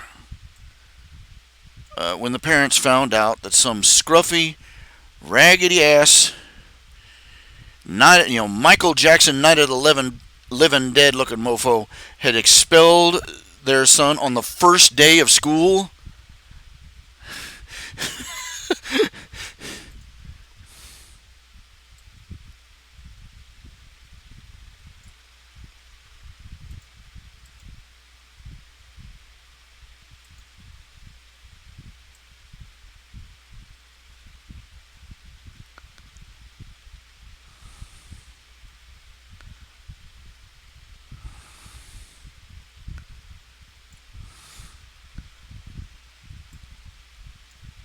There would be, man, parents would show up, there would be blood on the walls. I kid you not.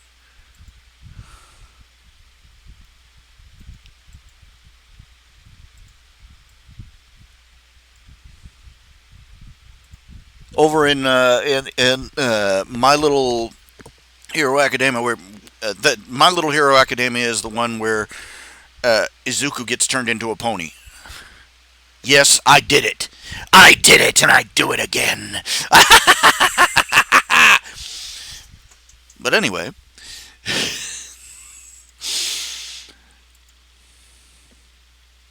he goes over there, and first off, it goes 90% of the way. He gets all for one. He goes to the exam. He takes the admission exam, and he defeats the zero pointer and shatters the bones in his arm and legs. Saying basically the same outcome as in the original. But Celestia and the others are watching. Lifting a page from Worm, lifting a page from Ladybird rather, and they realize that the boy is about to die because just from the shock, he's had three of his four limbs shattered, and this time around the nurse, recovery girl, is too far away. She's been delayed. She's not going to get there in time. The boy's going to die of shock before before the healer gets there. And so they intervene, and basically their magic interacts with. They try to turn him into an alicorn because an alicorn would be tough and hardy enough and powerful enough to survive what he's going through. But the alicorn spell interacts with his one for all quirk and becomes something entirely new.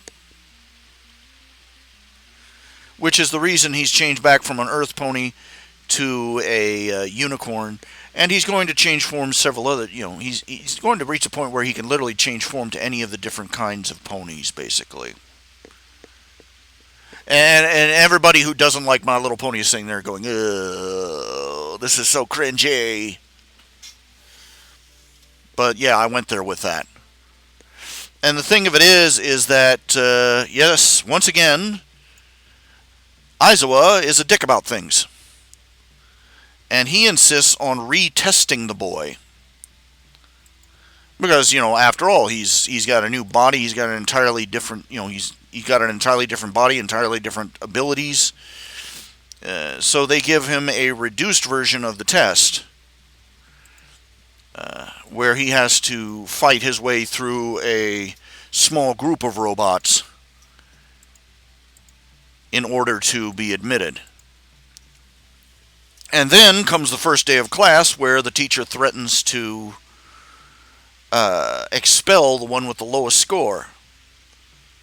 At this point is basically Izuku's breaking point.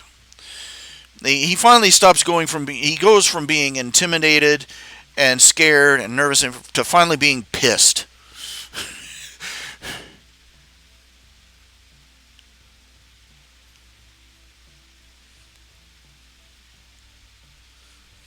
And as he put it,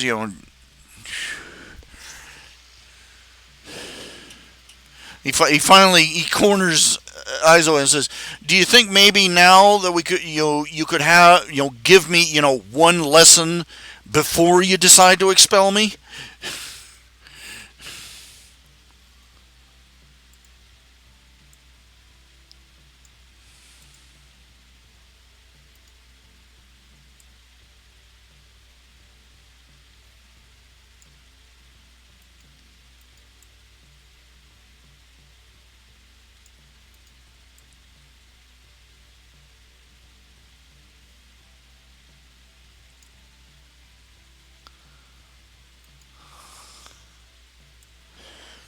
I have seen so many different kinds of horrible. I've read about and seen so many different kinds of horrible teacher out there.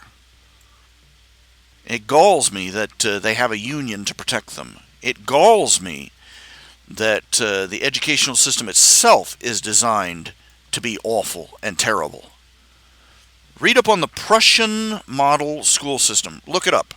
Look it up.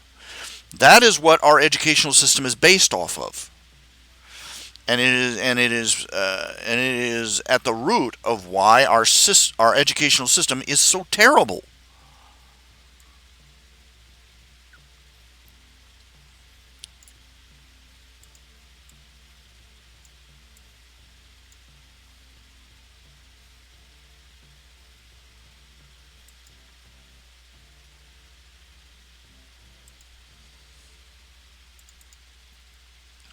It really is sad.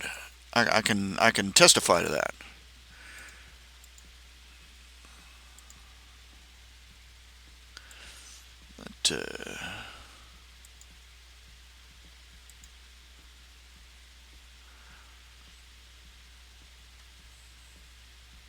But, the Prussian model school system was not designed to make educated people. It was designed to make cannon fodder, and I'm not exaggerating. Cannon fodder, uh, cannon fodder, and factory drudges.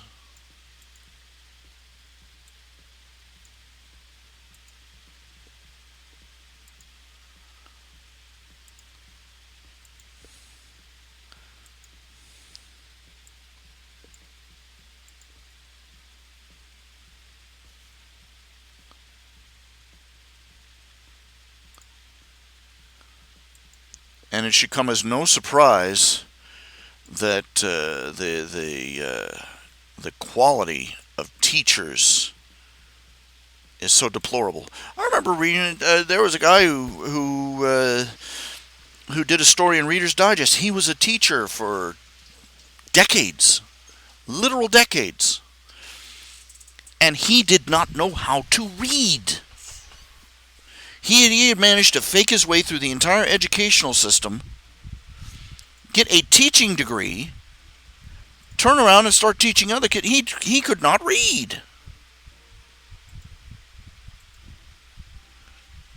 Unbefreaking-leavable, you know?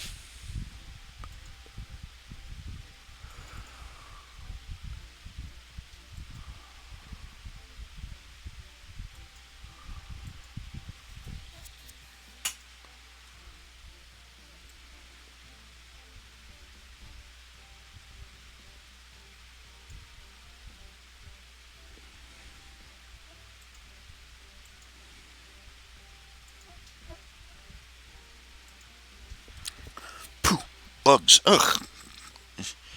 I got bugs flying around in here. I hate it.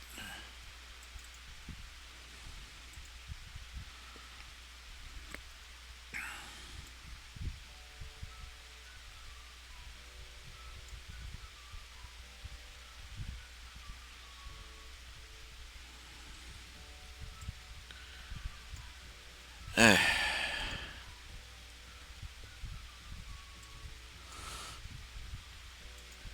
Think about that. Think about what kind of just how. And this wasn't just one school system that screwed up.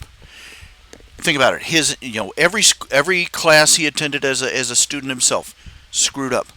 Every school he went to, his grade school, his middle school, his high school, his college, somehow did not catch this. And then the schools he taught at did not catch this.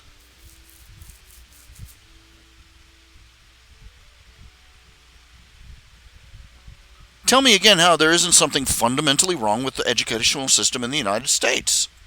Come on. Tell me again. I need a giggle.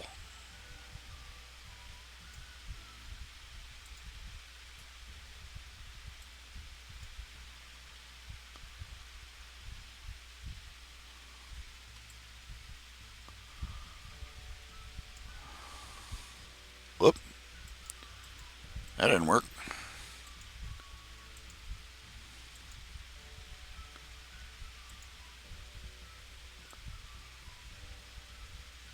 But children were educated so well in the past. No, they weren't. Let's measure. Is that some variation of the Prussian model is used throughout most of the world. Being the best at the worst is not an achievement. You know what I'm saying?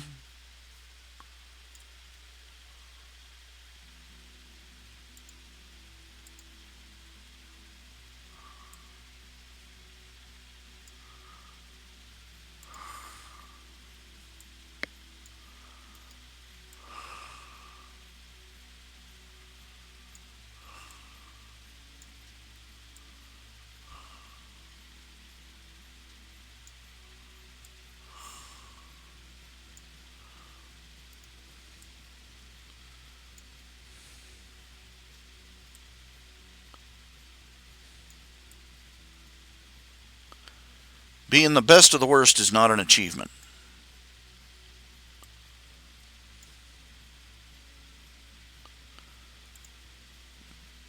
And that's where America was. We stayed ahead, and in fact, most of the accomplishments of our educational system are due to the fact that the teachers uh, were not not necessarily on board with the Prussian model's intentions. Let's take that into consideration.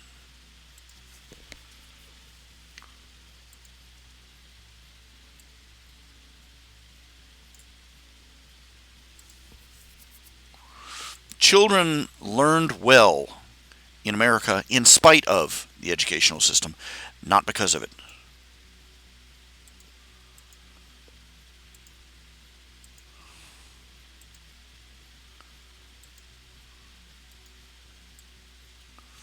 The teachers that have made the most impact, the ones that we talk about, the ones that gets movies made about them, this after school specials and crap. They're the ones that broke the rules, that did things differently from the model.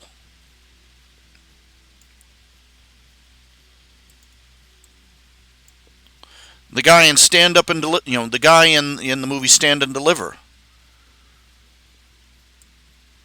He didn't achieve what he did by doing things by the book.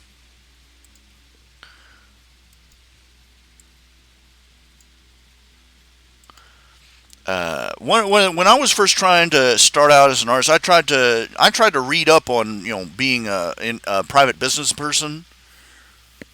That kind of, and I picked up one book, left an impression on me that has lasted to this day. The author was a former school teacher. Actually, he was a businessman who became a school teacher, and he went in there and he found himself teaching these kids in an inner city school, and they didn't give a crap about anything he had to teach them. And he realized that there was no application to these kids. These were kids who were living on the edge, who were their families were struggling financially. They lived in poor communities, the whole 9 yards. And most of these kids, many of them were going to be quitting school in order to go work in the family business, in the family restaurant, or to get a job to help out at home, or just to leave home and go and try and strike it out on their own. And he realized these kids, all this crap he was teaching was just arbitrary to them. It didn't mean a thing to them. Why? Because it wasn't going to help them with anything that they had to do. They had to survive, and they being kids, they couldn't see how this this public school education was actually going to help them get a job or anything else.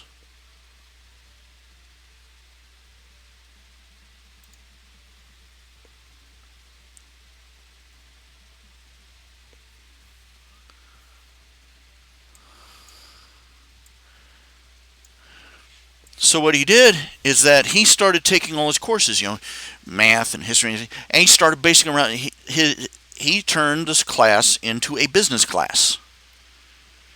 He gave these kids an assignment, a year-long school assignment. Their job was to start a business. Whether is they had to write out what their business did, and this was for real. This wasn't just something on paper. They had to make a business, and they had to go the whole 9 yards. And he was going to teach them how to use everything he taught them to make this business work. And these kids went on, and it was a miracle. It was regarded as miracle teaching, and all it was is he was teaching them how to run a business. One kid started selling. One kid started selling little electronics, pocket radios, things like that. Another one started a hair braiding business, doing cornrows and fancy braids and stuff for other girls. Another student, and so on and so forth. Some of them did businesses that were services. Some of them did businesses that sold merchandise, and many of these kids they actually started seeing how this mattered.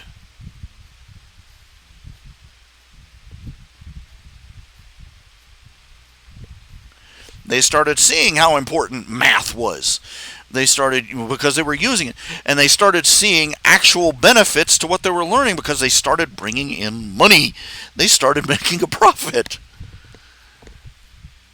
And he showed them how to how to get a business license, how to do taxes, how to do all the stuff,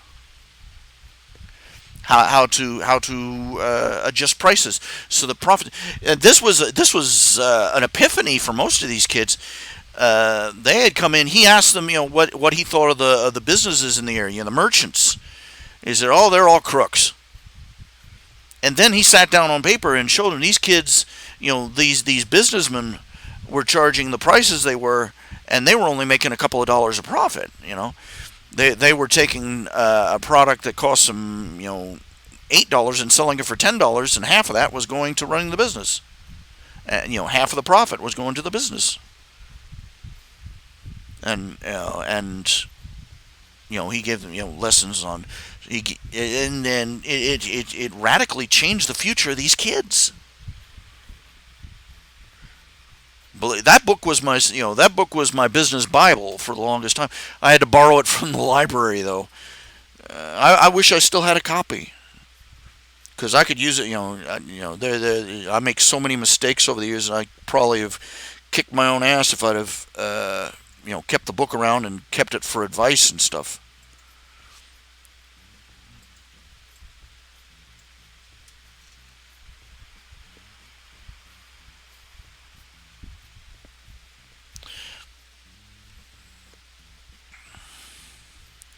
But one of my pet is this was a guy he broke all the rules. He did everything radically different. Most of these teachers, many of the teachers have gotten these huge, these awards from the NEA for doing such outstanding work in their field. Almost uniformly, they come forward and they talk about how they did things, and basically what they did is they threw everything that the school system gave them out the window and did their own thing. What does that tell you about the educational system at large? It's broken. And I hate that. I hate knowing that. I hate knowing that our society is, that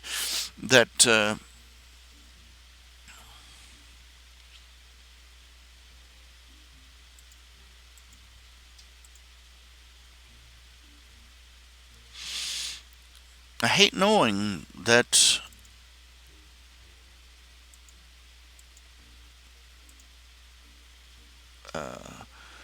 our educational system is so screwed up.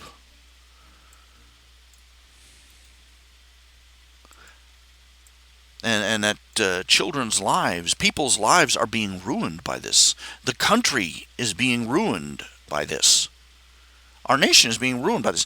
You got people who are graduating from school who have no idea how they're they have no real education in civics, no real education in politics, no real education in economics or in business or in just how their own country works. They have no idea.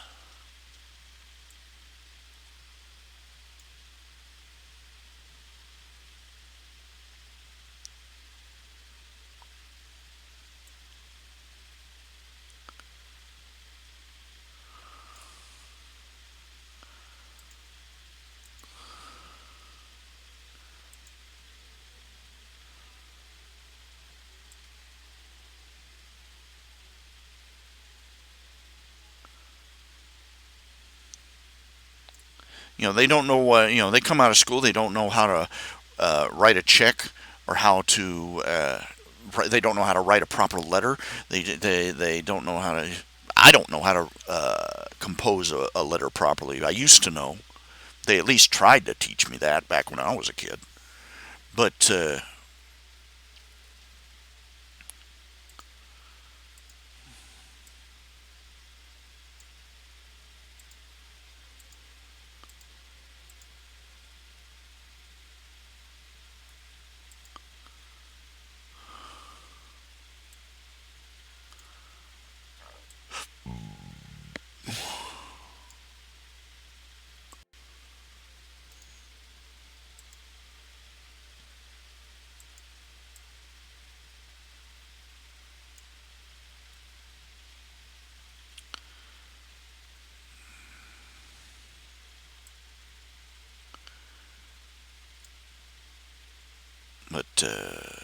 just it's just tragic. It really is.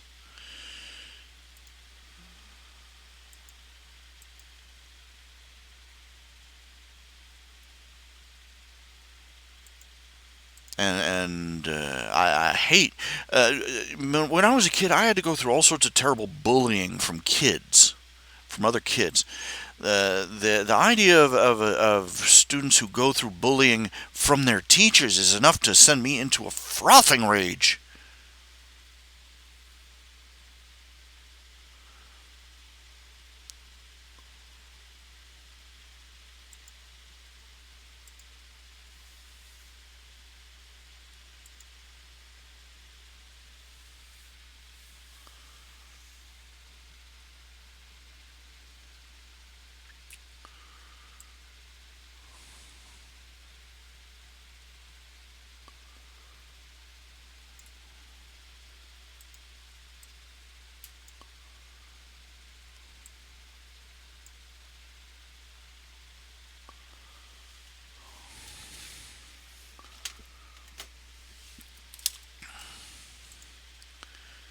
And I watched My Hero Academia. I'm watching how Aizawa conducted himself as a teacher in that first lesson, and I'm like, in that first class, and I'm like, what the nine hells, you know?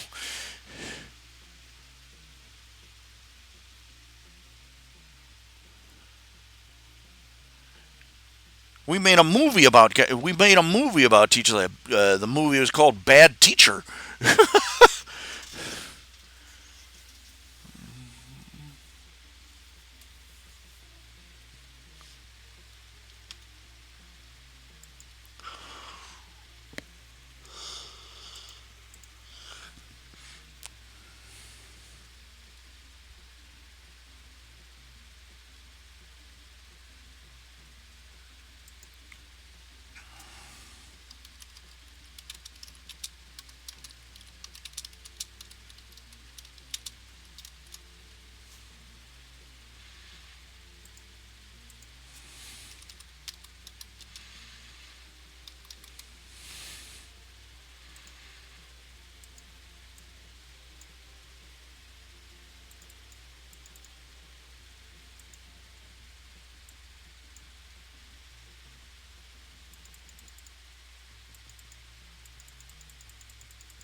Mm, mm.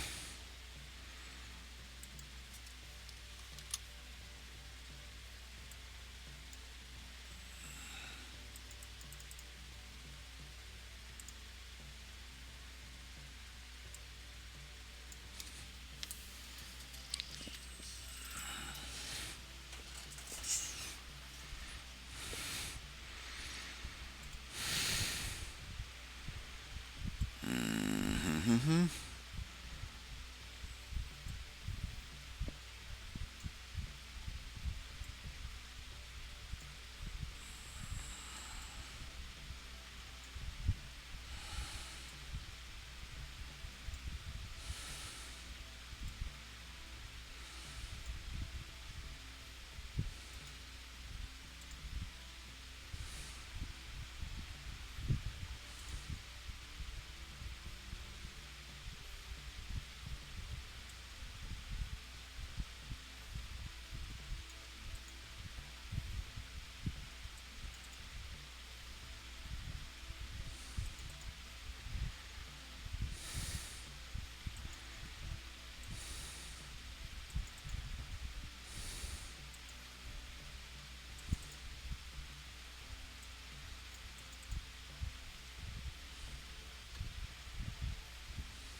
Alrighty, alrighty, alrighty, alrighty. Anyway, like I said, I mean,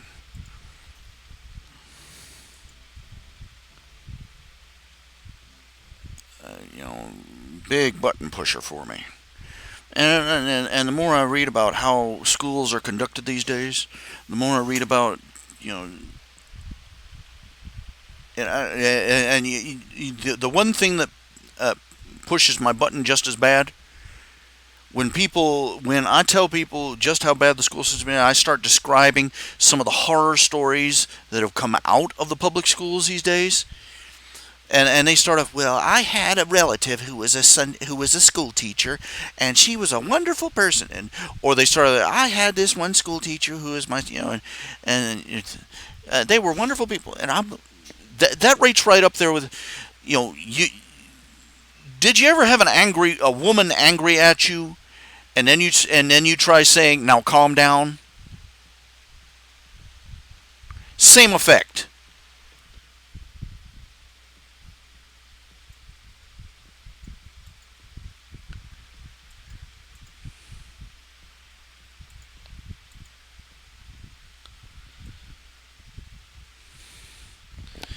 I'm sure your marvelous sainted great aunt Fanny was the most marvelous teacher who ever taught at Podunk High School. But no,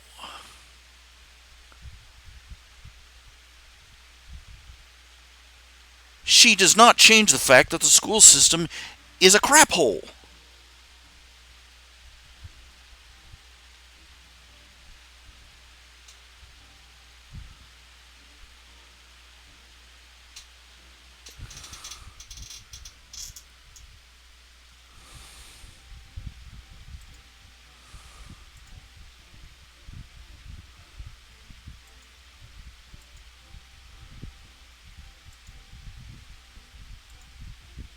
It's fantastically frustrating when you point out something horribly wrong with the system, and the first thing they do is they talk about one person over here in a little corner over here who happens to be in that system, who isn't as terrible as everything else, as if that negates everything else you've said.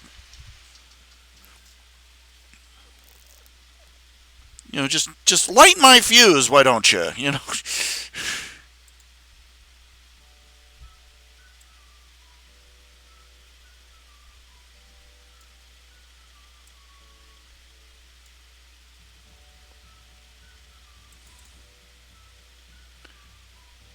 And people will say I'm being racist when I say that, but the Japanese culture is, got some serious problems with it. Japanese, you can't criticize their culture. Like hell, I can't. Your culture isn't any better. Yes, it is, in many regards.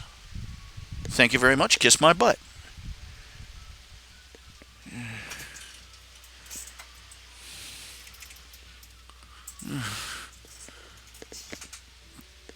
they've still got a long way to go when it comes to individual human rights and abandoning a lot of this notion that the individual is supposed to be nothing but cannon fodder for the good of the greater good of the whole. No, just no.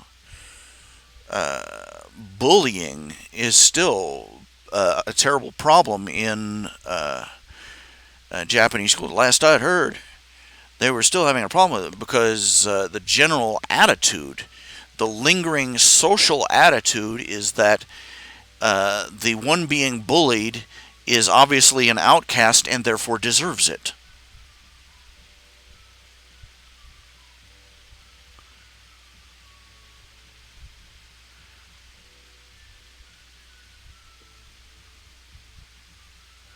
That will change. I'll be brazen about it. And I'll say it this way: that will change as more Christian values slowly make their way into the society. As Christianity is a very small minority in Japan, so much so that there are many churches still sending missionaries to Japan. But the church is the Christian, the body of the church is growing there, and many of the things that were socially accepted will change with time, with a more Christian influence.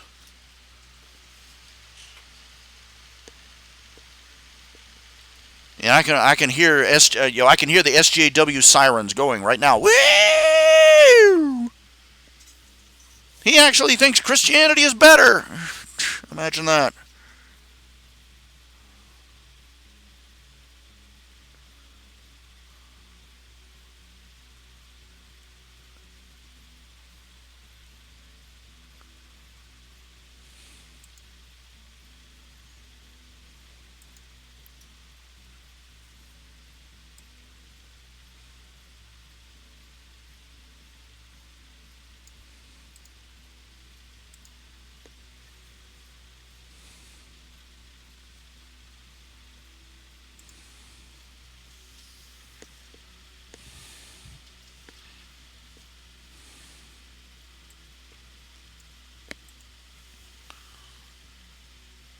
I hate to break it to people, but before Judeo-Christian culture in general, and before Christianity, and in particular, started influencing many of these cultures around the world, they were brutal, they were barbaric.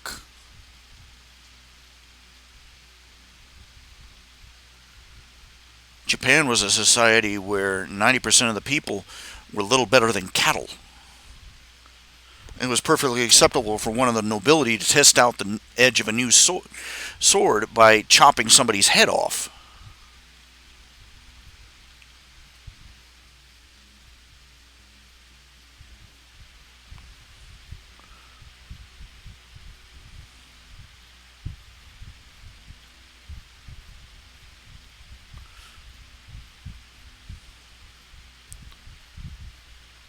People talk about India. They like to talk about India.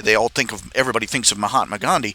Nobody thinks of the standard tradition in that country of if a man died, his widow was burned alive on his funeral pyre with him.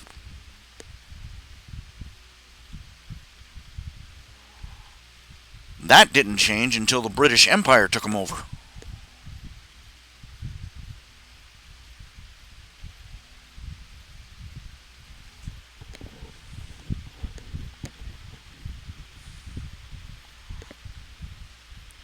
Everybody talks about it, everybody wants to bash America as being racist and bigoted.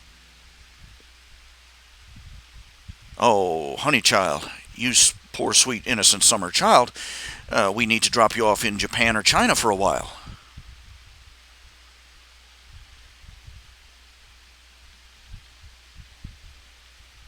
There are people in Japan and China still spit in your face.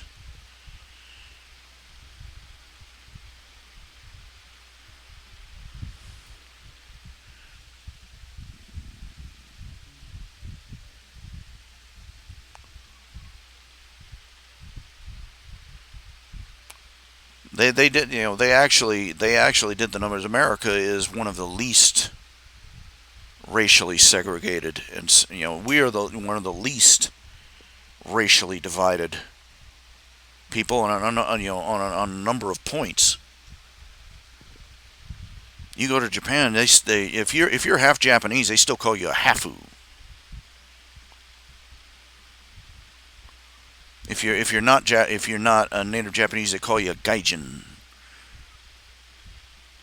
and it's not a term of affection. Let's put it that way. Okay, I'll be right back. Be right back.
And I have returned. I am back. I'm back. Dun dun dun. Dun dun dun dun dun dun dun. Dun ta da. Let's try that one. That one's a little rushy. No, that's one boring. That one's kind of boring too. Fooey on it. We'll go with the stars. Oh yo yo yo hey ho yo hey hey ho ha. Howdy-o.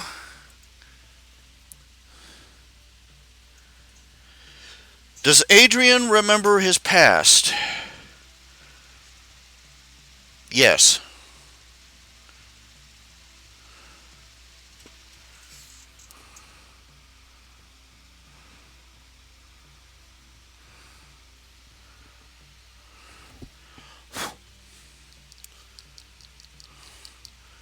Just he doesn't dwell on it much. And neither shall the author. Idea being is that he did, he was very solo. He did not have any relatives alive. He's a very solitary individual. Wasn't married. Didn't have a large circle of friends. That kind of thing. So he hasn't really got much to think about going back to. I had somebody point out they listed it. This was listed someplace. This is in reference to Tale of Quentin Quinn Space Ranger. It was listed somewhere as a dethroning moment for the comic strip. Now you remember in the no, not a dethroning moment. It was did not learn the forgotten what do they call it? Forgotten Aesop. Basically, that they say the protagonist didn't learn the lesson. They point out that in the coldest equation,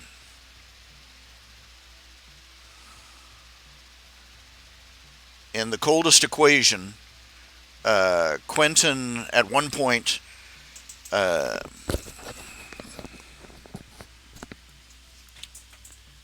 insists that one of his part of his job is that to always find a third solution, to push and it's word of God here is it's not been outright stated in the stories, but generally they're a third option people. It's their training is that they are given a Kobayashi Maru. And it's it's not set up so it's indefeatable, just incredible. They don't have a computer system cheating the player, as it were. They're basically given a Kobayashi Maru. They're expected to find a third solution, a way out of the situation. And then when they come up with a third way out, that possibility is eliminated, and they're expected to find another. And they're tested on how many times they can beat the odds, basically, beat the system. And that their part of their training is to search for an unfound third option, and to never admit defeat.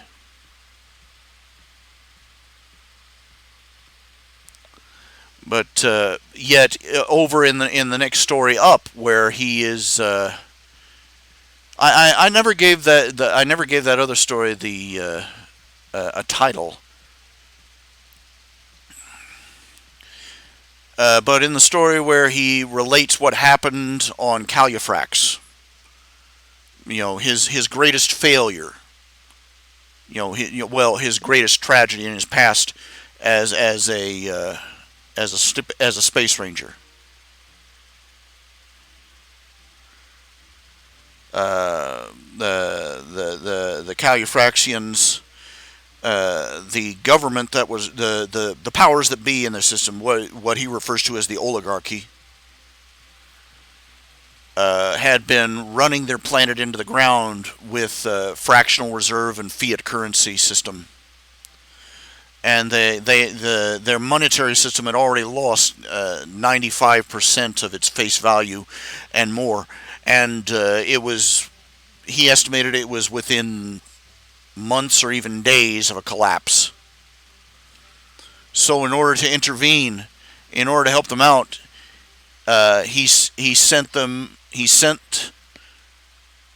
he broadcasted out the blueprints for some basic, what he considered very basic imperial technology, food replicators and miniature fusion generators. Basically a Mr. Fusion.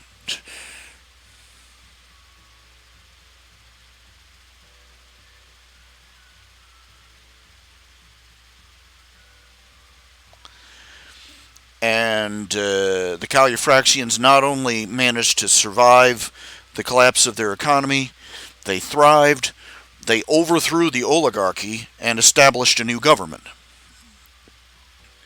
Great success story, right? Except for one backwards civilization or culture that was on the planet. Very paper thin disguise for those guys, I won't lie.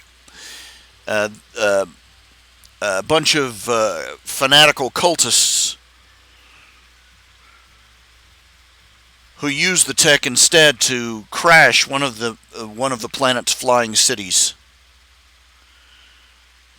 The rest of the population retaliated by wiping that civilization off the planet.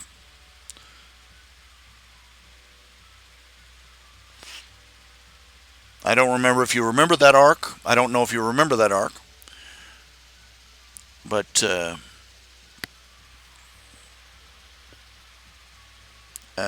Quentin points out later that Omnibus asks him, "Would you do it? Wouldn't you have done anything different?" And he says, "No."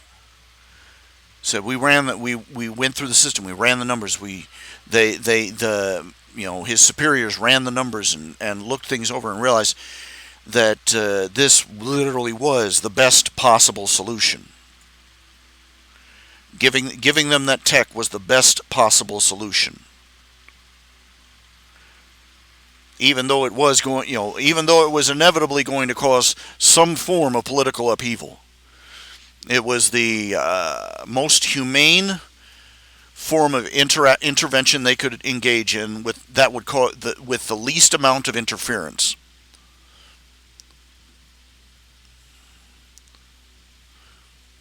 And he pointed out that he had seen entire civilizations obliterate themselves after an economic collapse of that magnitude.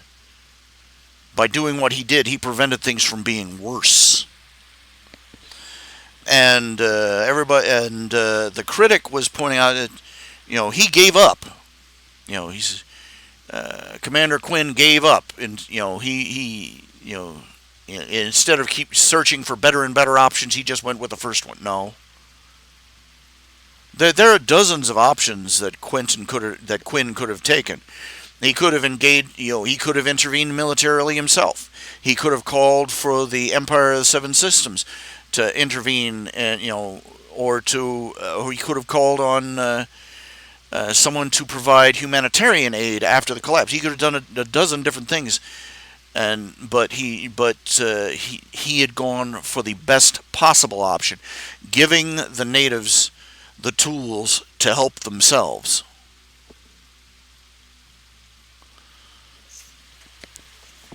It sort of bothered me that people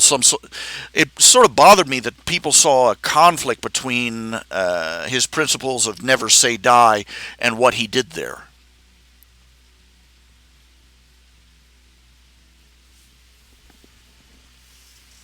I point out that the same people that would criticize his never say die attitude would also criticize any intervention he had made. These are the sort of people who, if you can't come up with a perfect solution, If you can't find a way to literally have your cake and eat it too, they would rather do nothing. Because the solution isn't 110% perfect, they will do nothing and feel morally superior about it.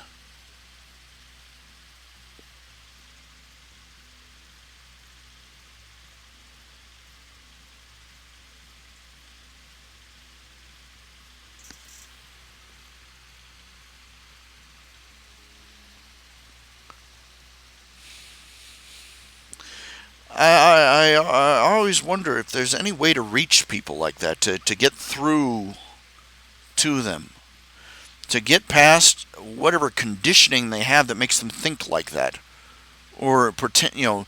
Let's call what is pseudo thought. They're pretend thinking. They're not thinking.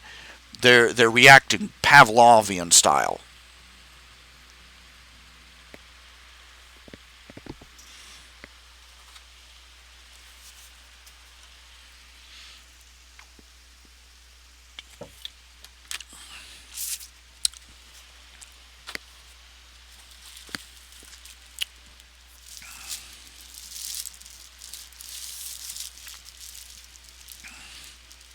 I can't understand the people that I point out the facts about fiat currency. I got these many people. Oh, that's backwards notions. Backwards discredited notions about economy.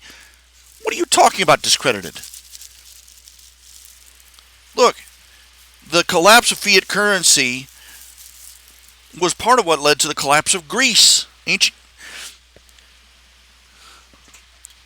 In fact, it's fiat currency collapse is what happened to the Weimar Republic. It's what contributed. It's the main pivotal cause that Germany started World War II.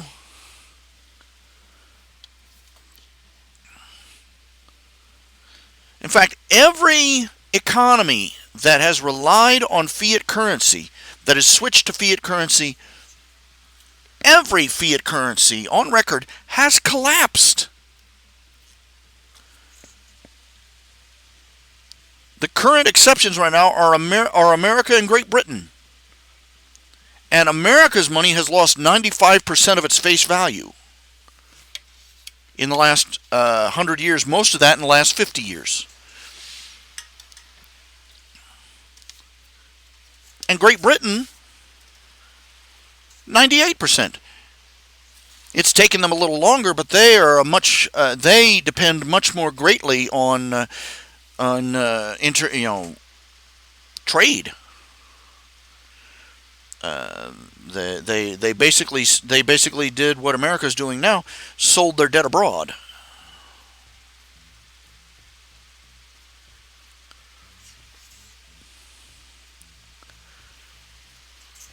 They managed to hide their debt for so long because they were a worldwide empire for the first 100 or 250, 200 years of that 300 years.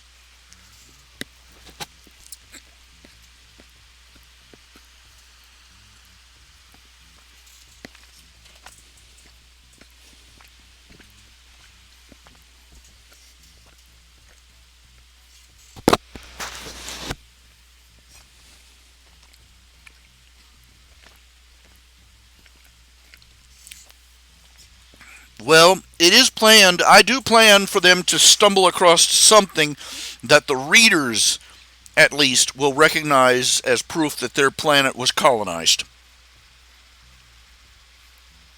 Maybe if nothing more than seeing a giant spaceship fin sticking up out of the ground in the background someplace.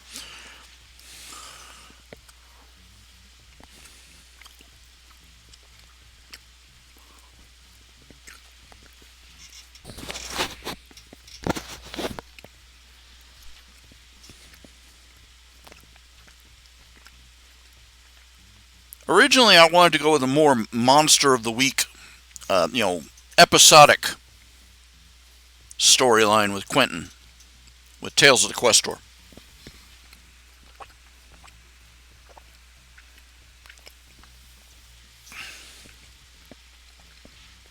It'll eventually turn into that, I think.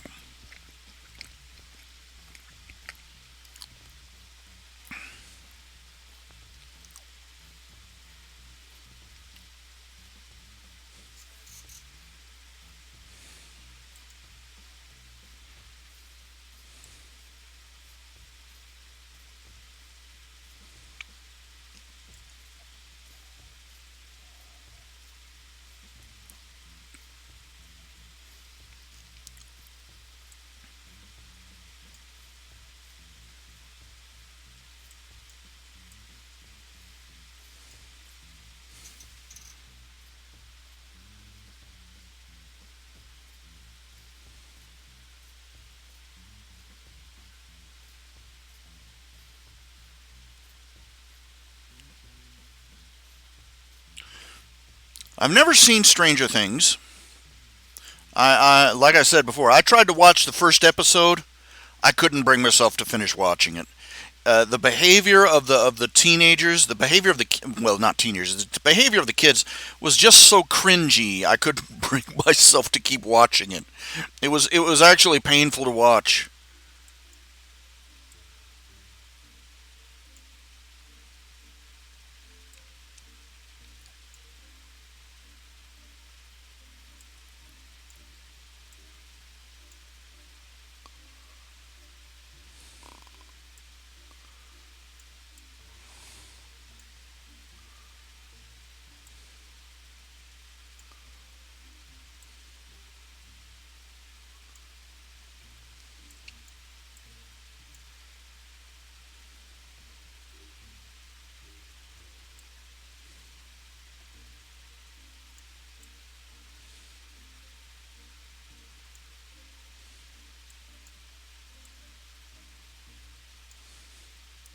Oh my!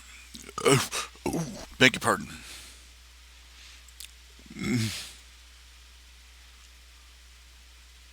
An ending for Tales of the Questor?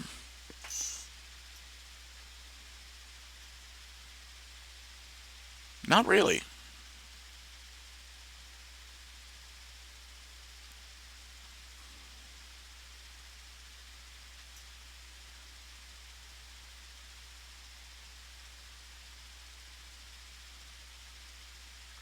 Not really at all.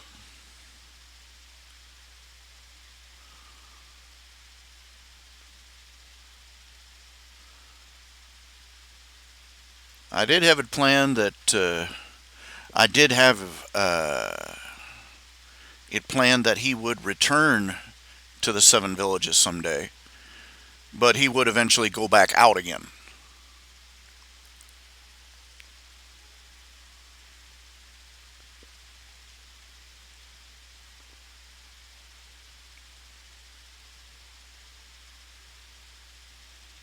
Eventually, the mist wall was going to come down, and the Seven Villages was going to finally make real contact with the outside world again.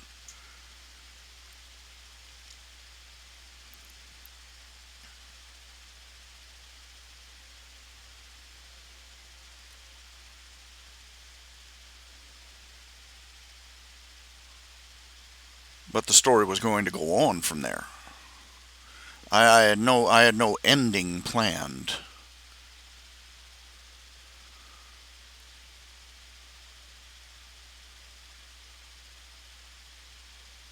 Like Schmendrick the magician put it, nothing never ends.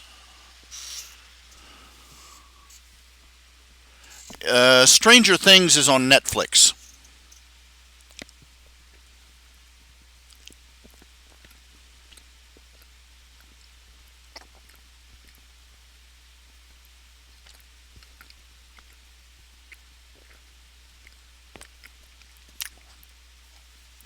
Well, according, it's supposed to be in the future. In Quentin Quinn Space Ranger, it's supposed to be a matter of history that Quentin got married 3 different times,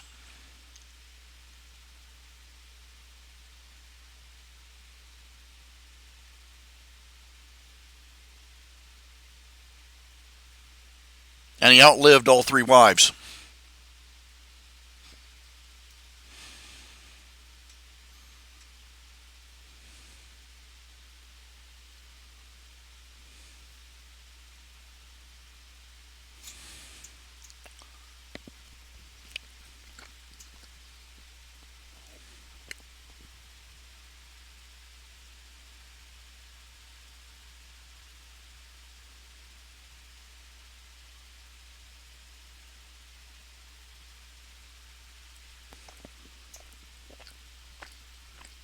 And he's got a lot of descendants.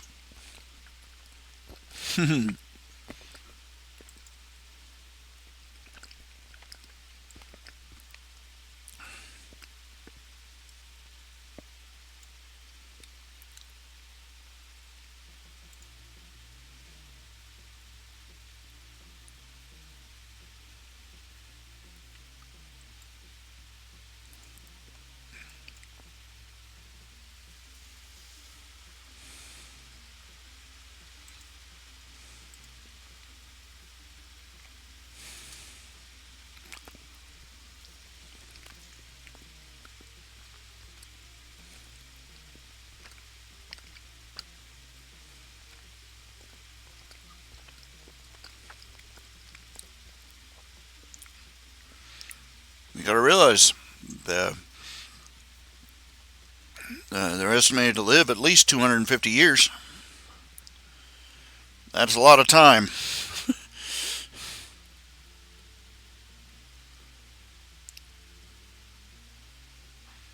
You can marry 3 times, have a 50-year marriage, and still be young enough to marry again.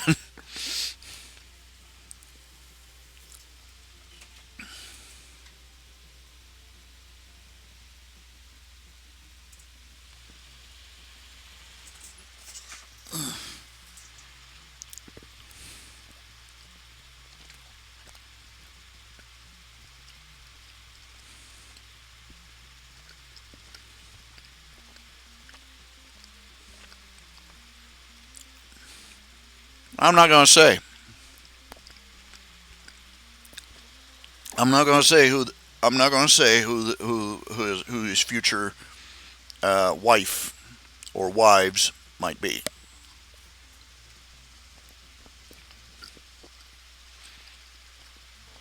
I will let you know that one of them doesn't live in the 7 villages.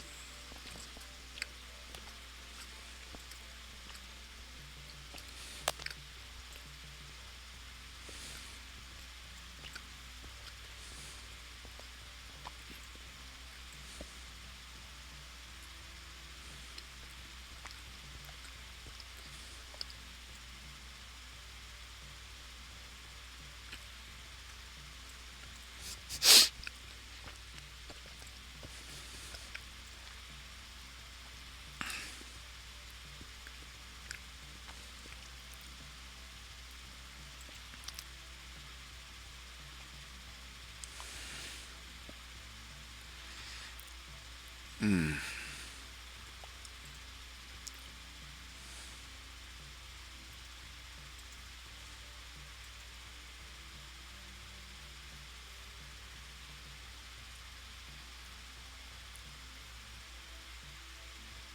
My. Yes, the vast majority of Rakonans congregated the you know congregated to the 7 villages. But you got to figure that not all of them would have. There's still a few out there.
Now, um,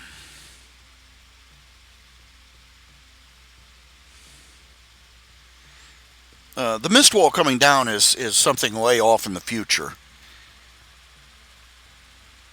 My lord, I don't even think I'm going to live long enough to write the story out to that point. Uh,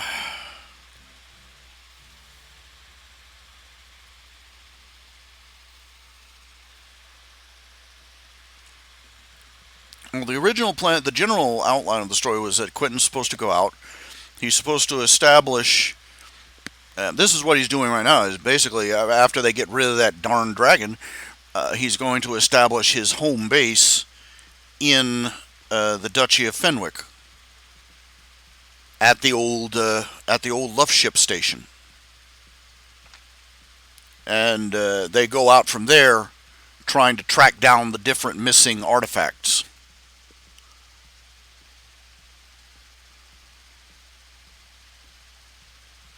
and getting into mayhem and mishaps along the way. And eventually, he would gather up. He would have several of the artifacts together, not all of them, but he would decide that he has a few of them. He'll take at least what he has back home, and they make and he and the others who are tagging along with him make the trip back to the seven villages to drop off what he has.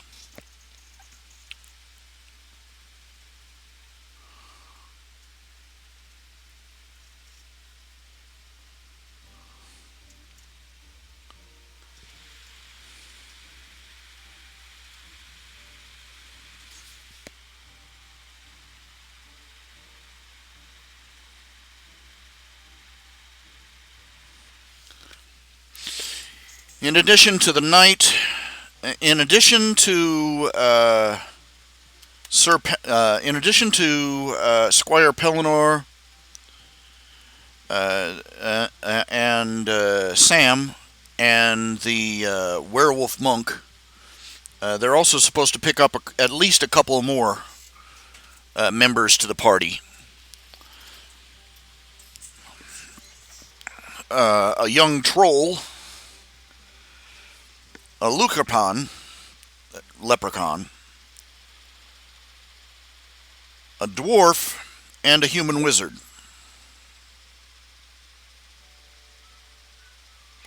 Oh, and a Amazon.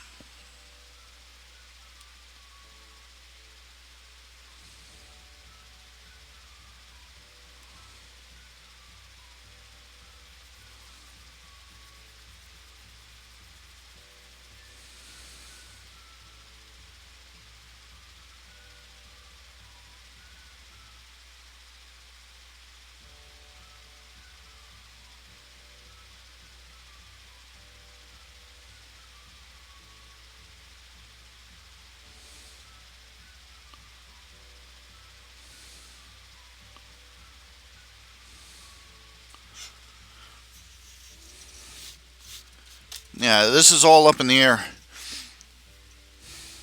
This is all just in my head and up in the air.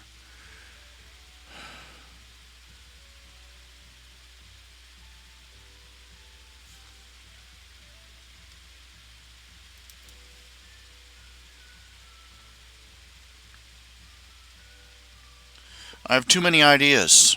I have too many ideas, and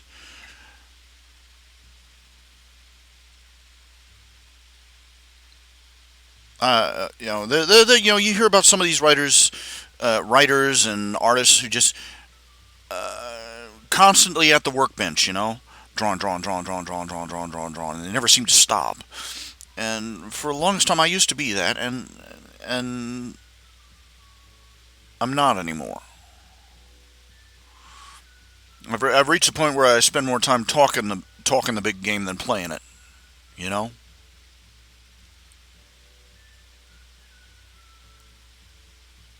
and it makes me kind of sad.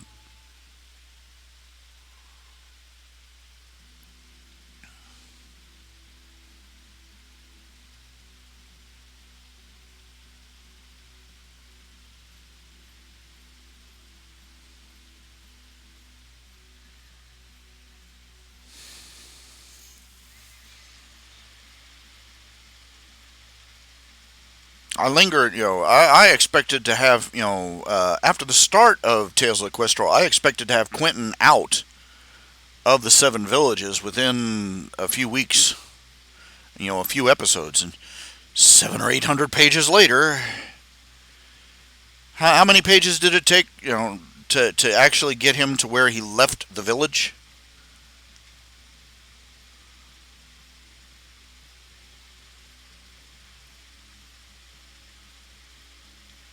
It's like, every story I write grows.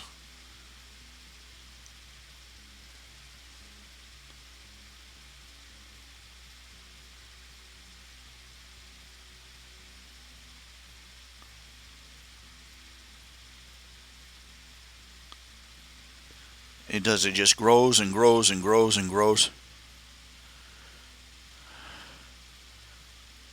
Originally, one of the inspirations for Tales of the Questor was this silly little comic strip called Snarf Quest, where the main character, he has to leave his village, on a quest of manhood for some reason. Boom, he's out of the village in like 2 strips.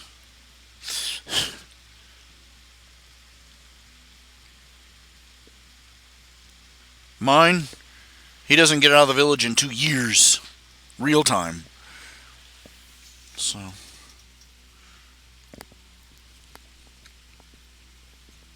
yeah.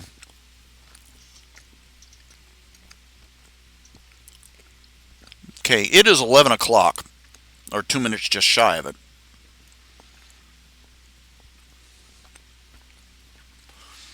I'm gonna try. What I'm wanting to do is try and get some drawing or maybe some writing or something done before I crash out for the night. So I'm gonna go ahead and call it a night for the broadcast. Thanks for tuning in, everybody. As always, um, I have, as always, thank you for watching and thank you for your donations and pledges and everything else. If you feel like throwing something in the hat, you go to www.rhjunior.com. I have a PayPal button up there on the front page. Just toss a dollar in the hat. Help me keep the lights on and the wheels turning.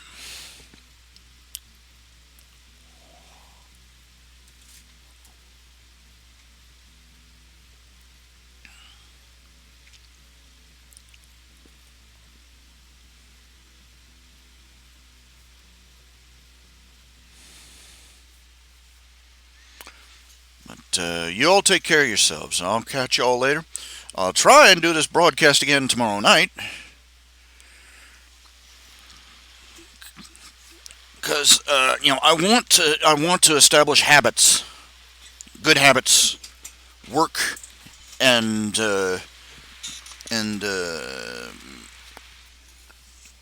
related type habits. So you all take care of yourselves. You have yourselves a nice night. God bless.